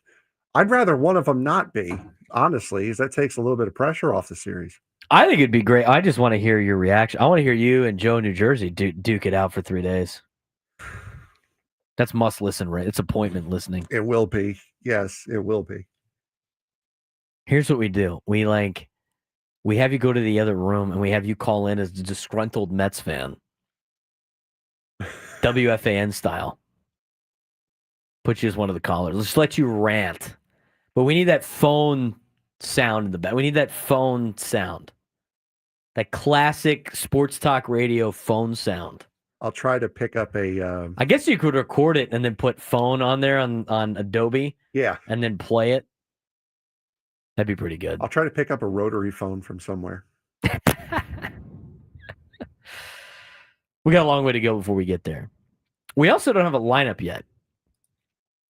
Good news. But, I mean, of course, you want to know the lineup, but good news for what's on the horizon and what the rumors have been. It's usually because they're making a roster move. We got a Yankees lineup. Good for them. New York Yankees rolling out with Trent Grisham, Ben Rice, Aaron Judge, Cody Bellinger, Jason Dominguez, Anthony Volpe, Austin Wells, Oswaldo Cabrera, Norbert Vivas. Yes. And their starting pitcher, Clark Schmidt. The Yankees lineup is out. It was out an hour ago. Padres don't have a lineup out yet, which means they're probably getting ready to make a roster move to activate Jackson Merrill, which means a couple of things. Somebody's getting sent down, or somebody's getting DFA'd, or somebody's getting on the injured, being put on the injured list. And to be honest with you, I thought for sure Connor Joe was going to be this move. I didn't think they were going to bring up Luis Campusano over the weekend. Do you send Luis Campusano back down after 3 days? That might be the move. I think that's the one that probably makes the most sense. When was the last time Martin Maldonado got a start? He starts with certain pitchers. No, I understand that, but was it like 3 days ago, 4 days ago? I think so.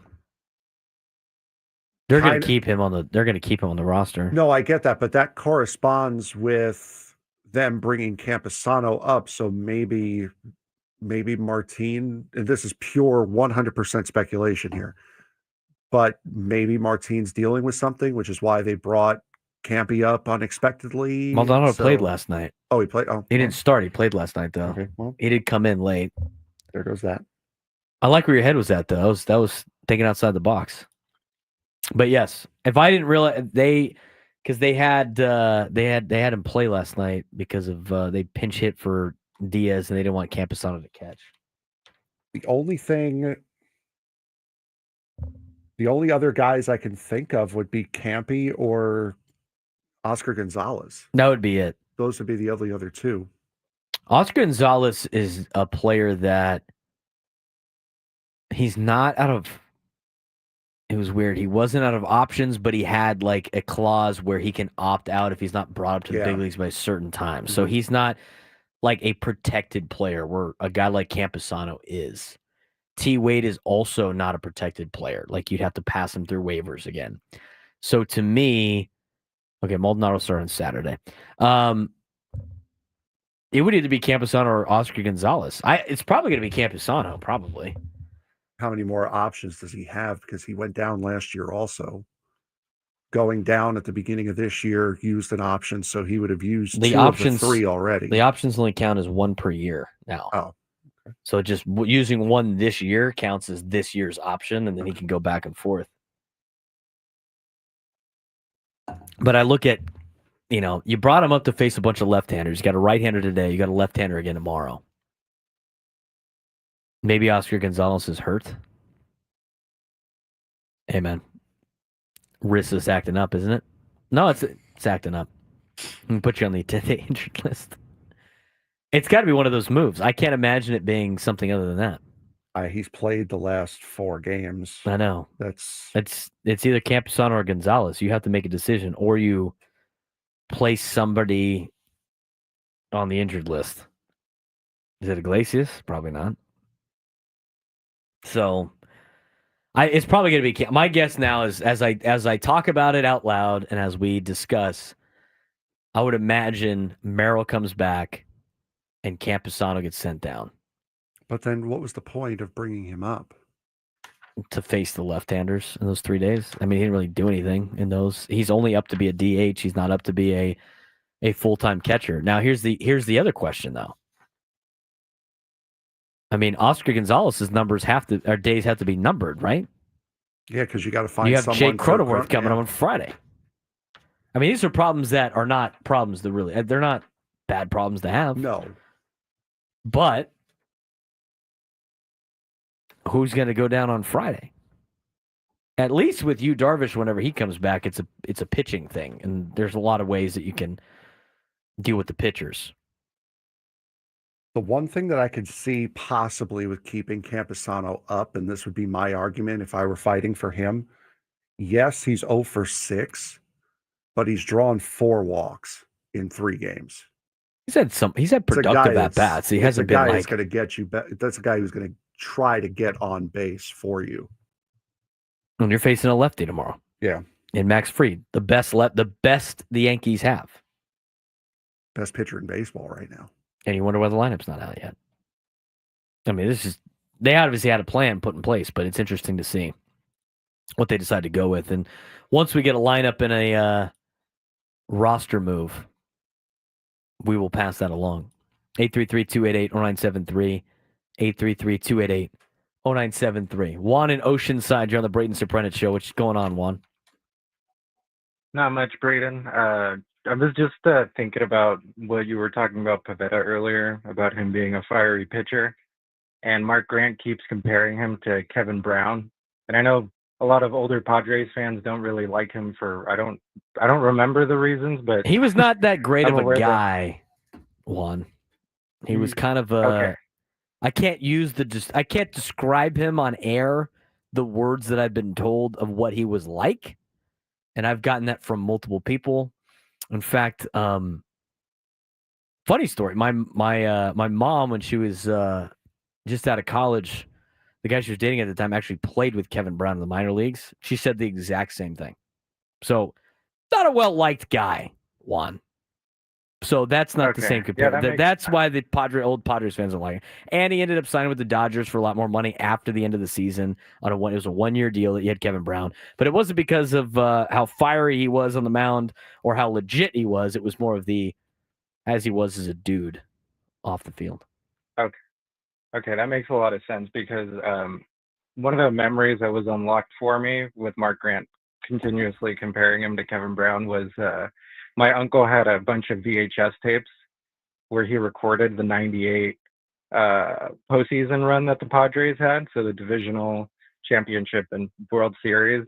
And it reminded me of Kevin Brown just kind of doing the same thing that Pivetta does, where he just kind of stomps around the mound and just like super angry. And it kind of reminded me of how exciting that 98 team was because of how competitive they were. And, you know, I hope it does kind of signify something positive for the Padres now of how competitive and fiery they are now in comparison to that 98 series. Yeah, I mean, you're starting to see some of the comparisons. And Juan, I appreciate the phone call, man.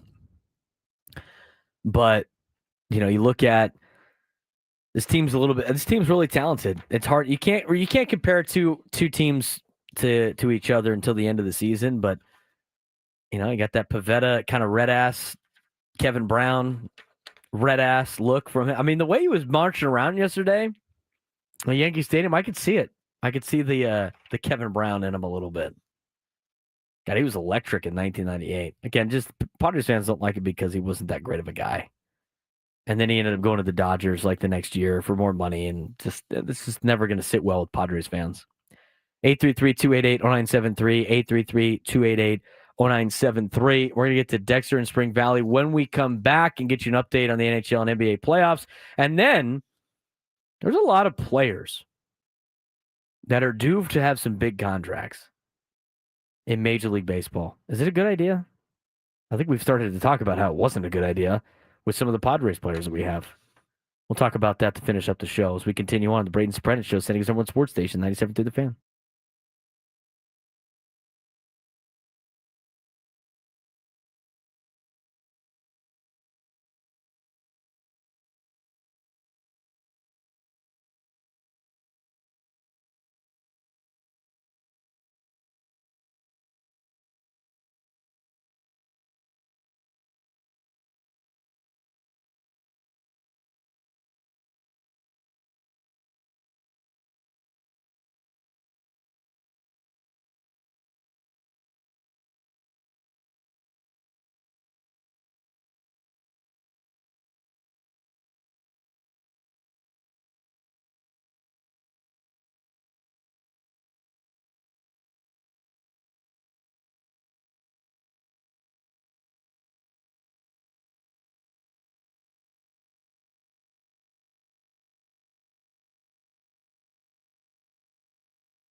120 on a Victory Tuesday, trying to make it tomorrow a Victory Wednesday. Padres and Yankees set to duel it out tonight at 4:05 p.m. Pacific time. Do not have a lineup yet, which means they're still working on a roster move for the San Diego Padres. Once we get that, we will pass it along. I'm sure it will happen at 1:54. That's usually how these things work. The end of the show, after we can't talk about it, on to the next show. I forgot to mention, yes, Adam Paul in the chat laid out, and I totally forgot about this story. But another big reason, one, who I'm sure is still listening, why Padres fans don't like Kevin Brown is at the end of this 98 season in free agency, Kevin Brown said he wanted to move and be closer to home. And he's from Cincinnati. And then he signed with the Los Angeles Dodgers. And so for a lot of Padres fans, you're sitting there going like, okay, well, I guess it's closer, maybe. Frank, if you had to pull up a map, I don't know, Frank's locked in right now, and he's in the depths. He's in the depths. I'm not happy right now is what it is. Well, yeah, it's tied again. If you looked at a map, Frank. Pulled it up. What's closer to Cincinnati? Los Angeles or San Diego? It's about the same. Maybe LA is a little bit closer because it's further north. It's probably slightly closer to Cincinnati if I had to think about like a map and how it plays out. It is 2,175 miles from LA to Cincinnati. Would you say 2,175? Yeah, yes, 2,175. Chat, keep that in mind. Okay, 2,175 miles from Cincinnati to LA. 2,157 from San Diego to Cincinnati. He actually moved further away. Thanks, Kevin. So, yeah, that's why Padres fans do not like Kevin Brown. I want to move closer to home. Here's a big check to move further away from home. All right, sounds good. Hey, listen, it's only a 32-hour drive. Yeah, it's not, family can come watch right around the corner. Just down the road. Just down the road. 833-288. It's a long road. 0973. Yeah, take Route 66. I'm sure jump on it and drive your all the way out to Santa Monica. Dexter in Spring Valley on the Braden Surprenant Show. What's going on, Dexter? Hey, it's first time calling in the Braden Show 2.0, so it's nice to finally get through. Real quick about the Kevin Brown story. Yes. The big reason why he left the Padres was they were not willing to answer to one of the things on his rider, which was he wanted access to a private jet so that on the days that he wasn't starting, he could fly back home. And the Dodgers actually did that. They gave him access to the private jet. Wow. So he wasn't with the team all the time. It's like when he pitched. And then as soon as he was done, he was on the private jet going home. Going to Cincinnati. So that's a big reason why he didn't re-sign with the Padres. And that's why he ended up with the Dodgers, because nobody else wanted to accede to them. Now, with regards to you were bringing up the whole entrance song for Mike Shildt. Yes. Based on what we saw last night, I think Twisted Sisters, We're Not Going to Take This is actually appropriate, because I think that when you watch him, if you set that video to the chorus of that song, I think it's perfect. That's and a then great call. Number three, people were wondering what El Nino said to the umpire. And how you notice how the umpire kind of sheepishly ejected him from the game. I think he pulled a Gene Hackman from Hoosiers. I think he went up to the ump and said, "I dare you to toss me out." And because it was a very short exchange, very short, like maybe 10, 15 seconds. And if you think about it, he was kind of like just like the ref in that movie when he tossed Gene Hackman out. It was like, "Okay, you're out of here." Whereas his response was like, "Okay," and then he just did it. And I think Tatis did that knowing full well Shildt had enough, and he needed something to push him over the edge to rally the team. And I think that because if you notice, the whole time in the post-game presser, he did, they asked him, what'd you say? What'd you say? And he goes, don't worry, it's not a big deal, words change, blah, blah, blah. And then, he went on about saying, it helped to motivate the team. It helped to motivate, Shildt and, and all that. I think Tatis took it for the team, and I think he dared the ump to throw him out. All right. I don't mind that. I don't mind that conspiracy there, Dexter. Appreciate the phone call. I knew when Dexter called in, he's going to have a take on the WWE walk-in song. He's usually dialed in on that. He's dialed in on the pop culture stuff. And let me tell you, for a guy like Frank that's into motor racing and a guy like Dexter, I mean, that's going to be a good phone call for you in the future, Frank. I think so. Especially, I'm a wrestling fan also. There you go. I am very excited for Survivor Series coming here. When you got that announcement, you were stoked. Yes. Oh, immediately. 100%. You already asked Adam for a credential. I hadn't seen him until today. So it will be coming, though. It will 100% be coming, though. Well, I would expect that we're going to get Paul Heyman on the show then. That's my request. Listen, I'll see what I can do. Paul Heyman. Yeah, absolutely. What's our feels right now? I'm not as emotionally attached to this soccer game as you are, but Inter Milan was up 2-0, and now it's 2-2 in a very important Champions League game. Yeah, the feels are not good. This is the second leg of the semifinal. Inter had gotten up, I think it was 2-0 or 3-0 in Barcelona last week, and then gagged it away. They came into today 3-3 on aggregate. Inter got out to a 2-0 lead again and gagged it away again. So now it's just happening right now is what's going on. I gotta give a shout out to he just texted me. We have a listener watching on his TV in Spain. Our friend's Jorge spending the month in Spain. He's got it on TV. Not a fan of yours right now. Well, he's not. I don't know if he's rooting for FC Barcelona or not, but he's got us posted right now as he gets some work done in Spain. What an international show here, the Braden Surprenant show. International, as we have by the Champions League breakdown here. God, he's in a box. This is almost worse than watching like Tony and Chris watch Aztec basketball. Like I said, like I told you during the break, this is why older Italians have no hair. Is because when an Italian team, whether it be a club team or an international team, gets into a lead, gets into a comfortable spot, they just park the bus. Oh, God. And hope their defense doesn't gag it up, which I think they just did. I believe Barca is getting a penalty. Oh, and when we come back, we'll let you know what Frank's reaction is to it. Keep you updated on the NBA and NHL playoffs. We'll get you a lineup if we get one and lead you into a conversation about some players that are expected to get $100 million contracts in Major League Baseball and whether or not it's worth it. I'll finish up the show. 833-288-0973, 833-288-0973. Braden Surprenant Show. Final segment coming up next as we lead you to Gwynn and Chris in the Equal Water SoCal Padres pregame show and Padres baseball against the Yankees on San Diego's #1 sports station, 97.3 The Fan.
134 on a Tuesday.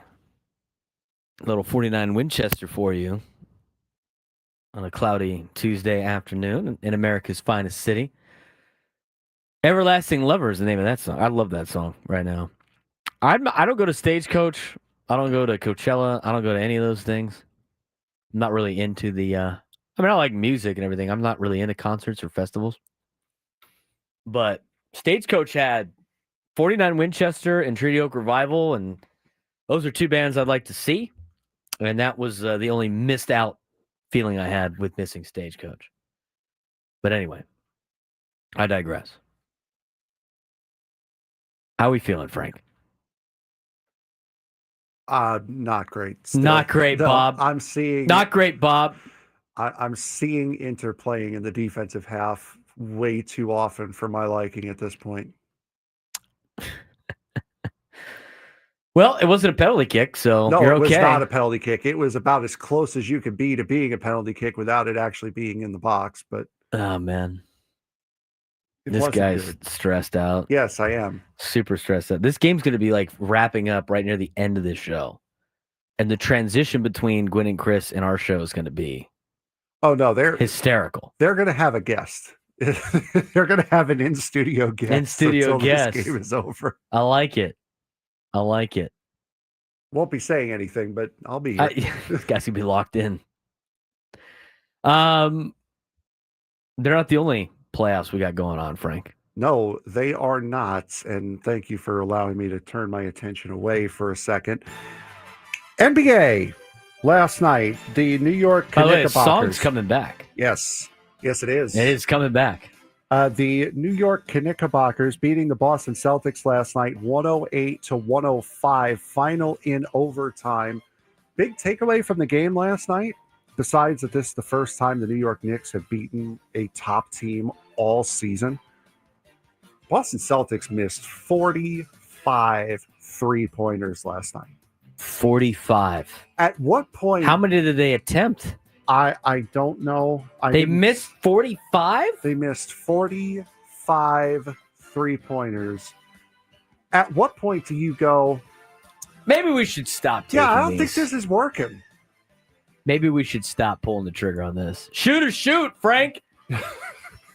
Shoot or shoot. Hey. Dropping it in. Every shooter missed as well. The number 4 Denver Nuggets, after firing their coach, beat the Oklahoma City Thunder last night. Who needs a coach? Yep, exactly. Don't give LeBron any ideas. You know, things happen. Don't let the Nuggets cook. 121-119. Both of those were game ones. So the Knicks and the Nuggets both hold 1-0 leads in that series. Tonight, the Indiana Pacers taking on the Cleveland Cavaliers. That'll be game 2. You want to know what the Celtics were from beyond the three-point line? I'm going to guess. They shot 25%. How many three-pointers did they attempt? They missed 45. 15 for 50. They were 15 for 60. They attempted That's 60 three-pointers. Out of the 97 shots from the field, 60 of them were from beyond the arc. They made 15 of them. Live and die by the 3. That's why the Knicks won in OT. What do we got tonight? It's also why no one trusts me with math. Don't do math on the radio, dude. It's a bad move. I told that to Paul last week during the roundtable. Never do math on the radio. I don't do math, period. The Indiana Pacers taking on the Cleveland Cavaliers. That is a game 2. Pacers lead that series 1-0. As of last night, what I saw, the line is at 9.5. Cleveland favored. 7.5 now. Now 7.5. It's jumped down. 4 p.m. 4 p.m. Pacific start on TNT. Game 2 of that TNT doubleheader, starting right after the Pacers-Cavs, will be the Golden State Warriors taking on the Minnesota T-Wolves. That will be a game 1 because, again, we cannot finish a round before the other one. We cannot start a round before the other one finishes. We got a lot of upsets so far. We got 4 series left in the conference semifinals. Thunder dropped game 1 at home. Yeah. You got 2 and 3 out of the Western Conference too.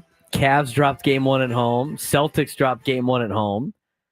Can the Timberwolves complete the sweep and lose game 1 at home? And just everybody that is the lower seed getting the home court advantage the rest of the way through. It would be nice. It didn't work out too well in the college basketball tournament, but we'll cross our fingers for the NBA. Also, the Cleveland Cavaliers, going back to them, Coach Kenny Atkinson awarded the NBA Coach of the Year award. Congratulations. And now, I felt the same way. Yes. We switched to the ice. Last night, the Toronto Maple Leafs beat the Florida Panthers 5-4.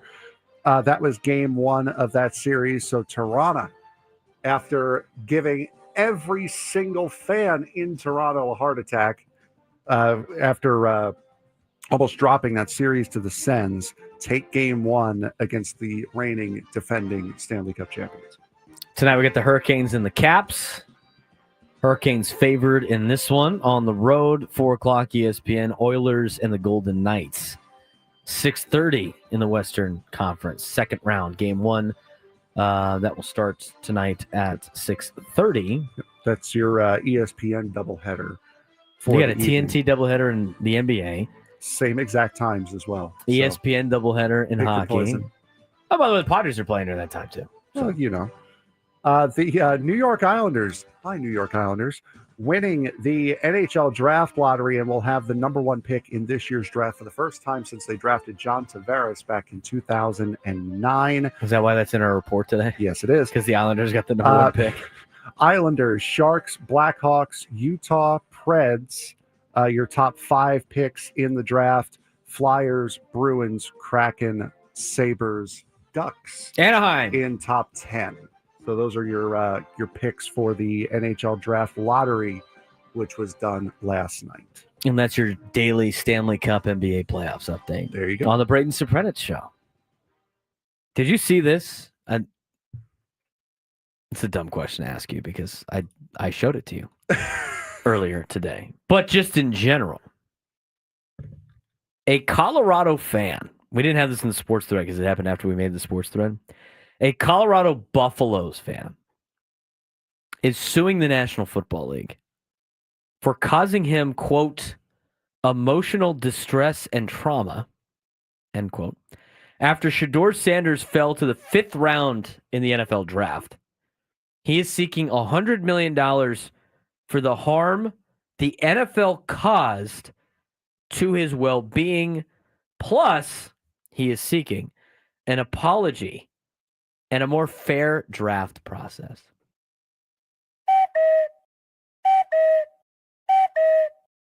Are you good, dude? No. $100 million. $100 million for emotional distress because Shedeur Sanders dropped in the draft. What crazy lawyer There's this up? There's gonna be one. There's always one. There is always Hey, one. man, I think you got a case. Somebody was like, I think you got a case. I think you can ask for $100 million. That's a guy who's just looking to get paid and doesn't care. Seriously. This guy is seeking more money than Shedeur's contract for emotional distress. This is the same. This guy was also not the guy that got prank called like Shedeur. If Shedeur sued, I'd be like, you know what? All right. Do you have any idea? Believe it a little bit more. Do you have any idea how much money we could get if we sued for me, the Mets, and you, the Padres, for emotional distress? Do you have any idea how rich we would be? I wouldn't sue the wouldn't Padres. exist. I wouldn't sue the Padres. I'd sue the Chargers for emotional distress. There are times where I wish I could sue the Mets for emotional distress. I can't believe that. There are times. $100 million to the NFL. He's seeking $100 million, a personal apology. That's hilarious. Personal apology. And a more fair draft process. Brother, you weren't the one that dropped in the draft. That's insane. That's insane. What's the I'm trying to read the actual thing. Retraction of the slanderous statements made about Shedeur Sanders, along with an apology for any harm caused to his reputation. Implementation of fair practices in drafting process to ensure that talented players are recognized and given opportunities based on merit. Punitive damages in the amount of $100 million for the harm caused to the plaintiff and the impact of the NFL's actions on his emotional well-being. Any additional remedies the court deems appropriate, including compensatory damages. Conclusion. Plaintiff requests that the court consider this complaint and take appropriate action to address the internal emotional distress and trauma suffered as a result of the National Football League's collusive practices and harmful statements made regarding Shedeur Sanders. And there are people that wonder why I stay at home and don't really ever go out. It's not because I'm boring. It's not because I'm not creative, even though I am both of those things. It's because there's people like that that I might accidentally interact with that will cause me to say or do something stupid that I will not be able to take back. I wonder if he could sue them back for emotional distress. Go for it. Him suing for emotional distress has caused me has emotional caused distress. Emotional distress of Frank because he's in the middle of watching Inter Milan play Barcelona. We're both tied at 2. In the 86th minute of play. And with that nuisance that Frank has had to deal with, I think you can now sue for half. And just be like, I don't want all. I just want half. I can't believe that was a thing. There's just no way. There's just no way. 833-288-0973. 833-288-0973. Let's get out to Tim in Oceanside. Tim, you're on the Braden Surprenant Show. What's going on, man? Hey, Braden, how you been, brother? I'm doing well. How you doing, Tim? Hey, let me tell you, on Shedeur Sanders, I think he picked the wrong subject to sue on. He would stand an excellent chance of winning if he sued the NFL and the defensive coordinator whose son got his personal information. Yeah, that's if Shedeur was suing. This is a Colorado Buffaloes fan. This is just a random fan. It's not Shedeur. Oh, I thought it was Shedeur. No, Shedeur is not suing anybody. This is a Colorado football fan that is suing the National Football League for emotional distress at $100 million. Tim, you know what? If Shedeur was suing, it would make a lot more sense. But it's not Shedeur. It is a fan of Colorado football that is suing because Shedeur wasn't sued or wasn't drafted. I can't believe it. We don't have time to get into the Jeff Passan thing too much. We could dive into it tomorrow. And what Jeff Passan did was he highlighted all the players that are expected to get big contracts coming up in the next couple of years. Players that will get a $100 million contract, players that will get Frank is now surrender Cobra as FC Barcelona has taken a lead. That's a good question by Saturated Fats in the chat. Is he suing every team but the Browns? Because the Browns drafted Shedeur. Yeah, Frank's in a bad spot. If you're not watching on YouTube and you're driving around, you got to go back and just look at Frank's natural reaction to what is FC Barcelona scoring the go-ahead goal in the 80-something minute of play. Joe in the chat, you can see Frank's soul leave his body. I think for the betterment of the SEC, we should probably just completely mute his mic for the rest of the show. It was a great shot. It was a straight-on shot. Jan Sommer made a great save, but unfortunately the rebound went right back to him. They're checking for offside, but he wasn't offside. Rough. This is going to stand. Anyway, Jeff Passan laid out the players that are about to become free agents in the next couple of classes that are going to make $100 million, that are going to make $200 million, that are going to make $300 million, $400 million, $500 million, and one player that should make $600 million. I don't think it's worth it to any of those. The 100 million, 200 million deals are going to be fine. But you start looking at some of these contracts that are going to be handed out, and there's a couple of Padres on this list. Like Jeff Passan has got Michael King and Dylan Cease listed as two pitchers that are going to get a $100 million contract each. Is that what it takes to keep Michael King? Michael King is pitching tonight. Other players that he has listed on there, and Luis Arraez as a contender to potentially get a $100 million contract. $100 million. I don't know about that. And as mentioned by Joe, he's obviously read the article. $600 million man. I know, Frank, I know your brain's a little mushed right now. If you had to pick what player currently in baseball that doesn't have a contract would get a $600 million contract, who would it be? I'll give you a hint. It's in the American League East. Hendo. Yes, Gunnar Henderson could potentially be a $600 million player. A couple $500 million players, Kyle Tucker, Ellie De La Cruz. $400 million players, Tariq Skubal, Paul Skeens. $300 million player, outfielder James Wood. Hey, man, you wouldn't even be able to afford that guy anyway if you kept him. Well, things happen. There was only a couple of Padres listed on that list. Obviously, most of them are already locked up for a long period of time. If you start looking at it and you start looking at some of the contracts that are going to be handed out, especially to shortstops, at the point in the next 2 or 3 years, Xander Bogaerts is going to have like the 15th highest salary as a shortstop out of all of baseball. I mean, it'll be like the 15th highest. It'll be a average contract to a shortstop in Major League Baseball. That's understandable, but you also shouldn't have to wait a decade in order for a contract to seem reasonable. Yeah, but the contract's going to slowly start seeming more and more reasonable as the years go out. No, I understand. It's already happened. It happened in 2 years for Fernando. It shouldn't be that way, is my point. No, he won't be a shortstop at that point. He'll be a first baseman. And guess what? He'll probably be like the 29th best paid first baseman at that point. Guys are spending so much money. I mean, you look at some of these contracts in the 200 millions, 300 millions. I mean, this is going to be the cost of doing business.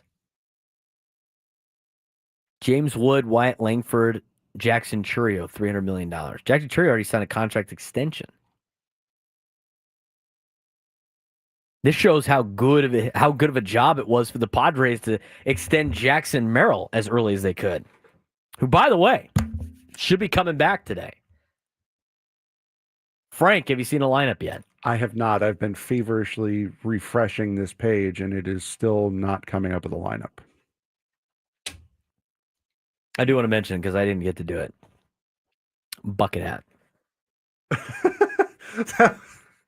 Adam was just for context on that. It's reversible. You can get it at the game on Wednesday, May 14th against the Halos. Get your tickets at Padres.com. It's presented by UC San Diego Health. One size fits most. That can be worn 4 different ways.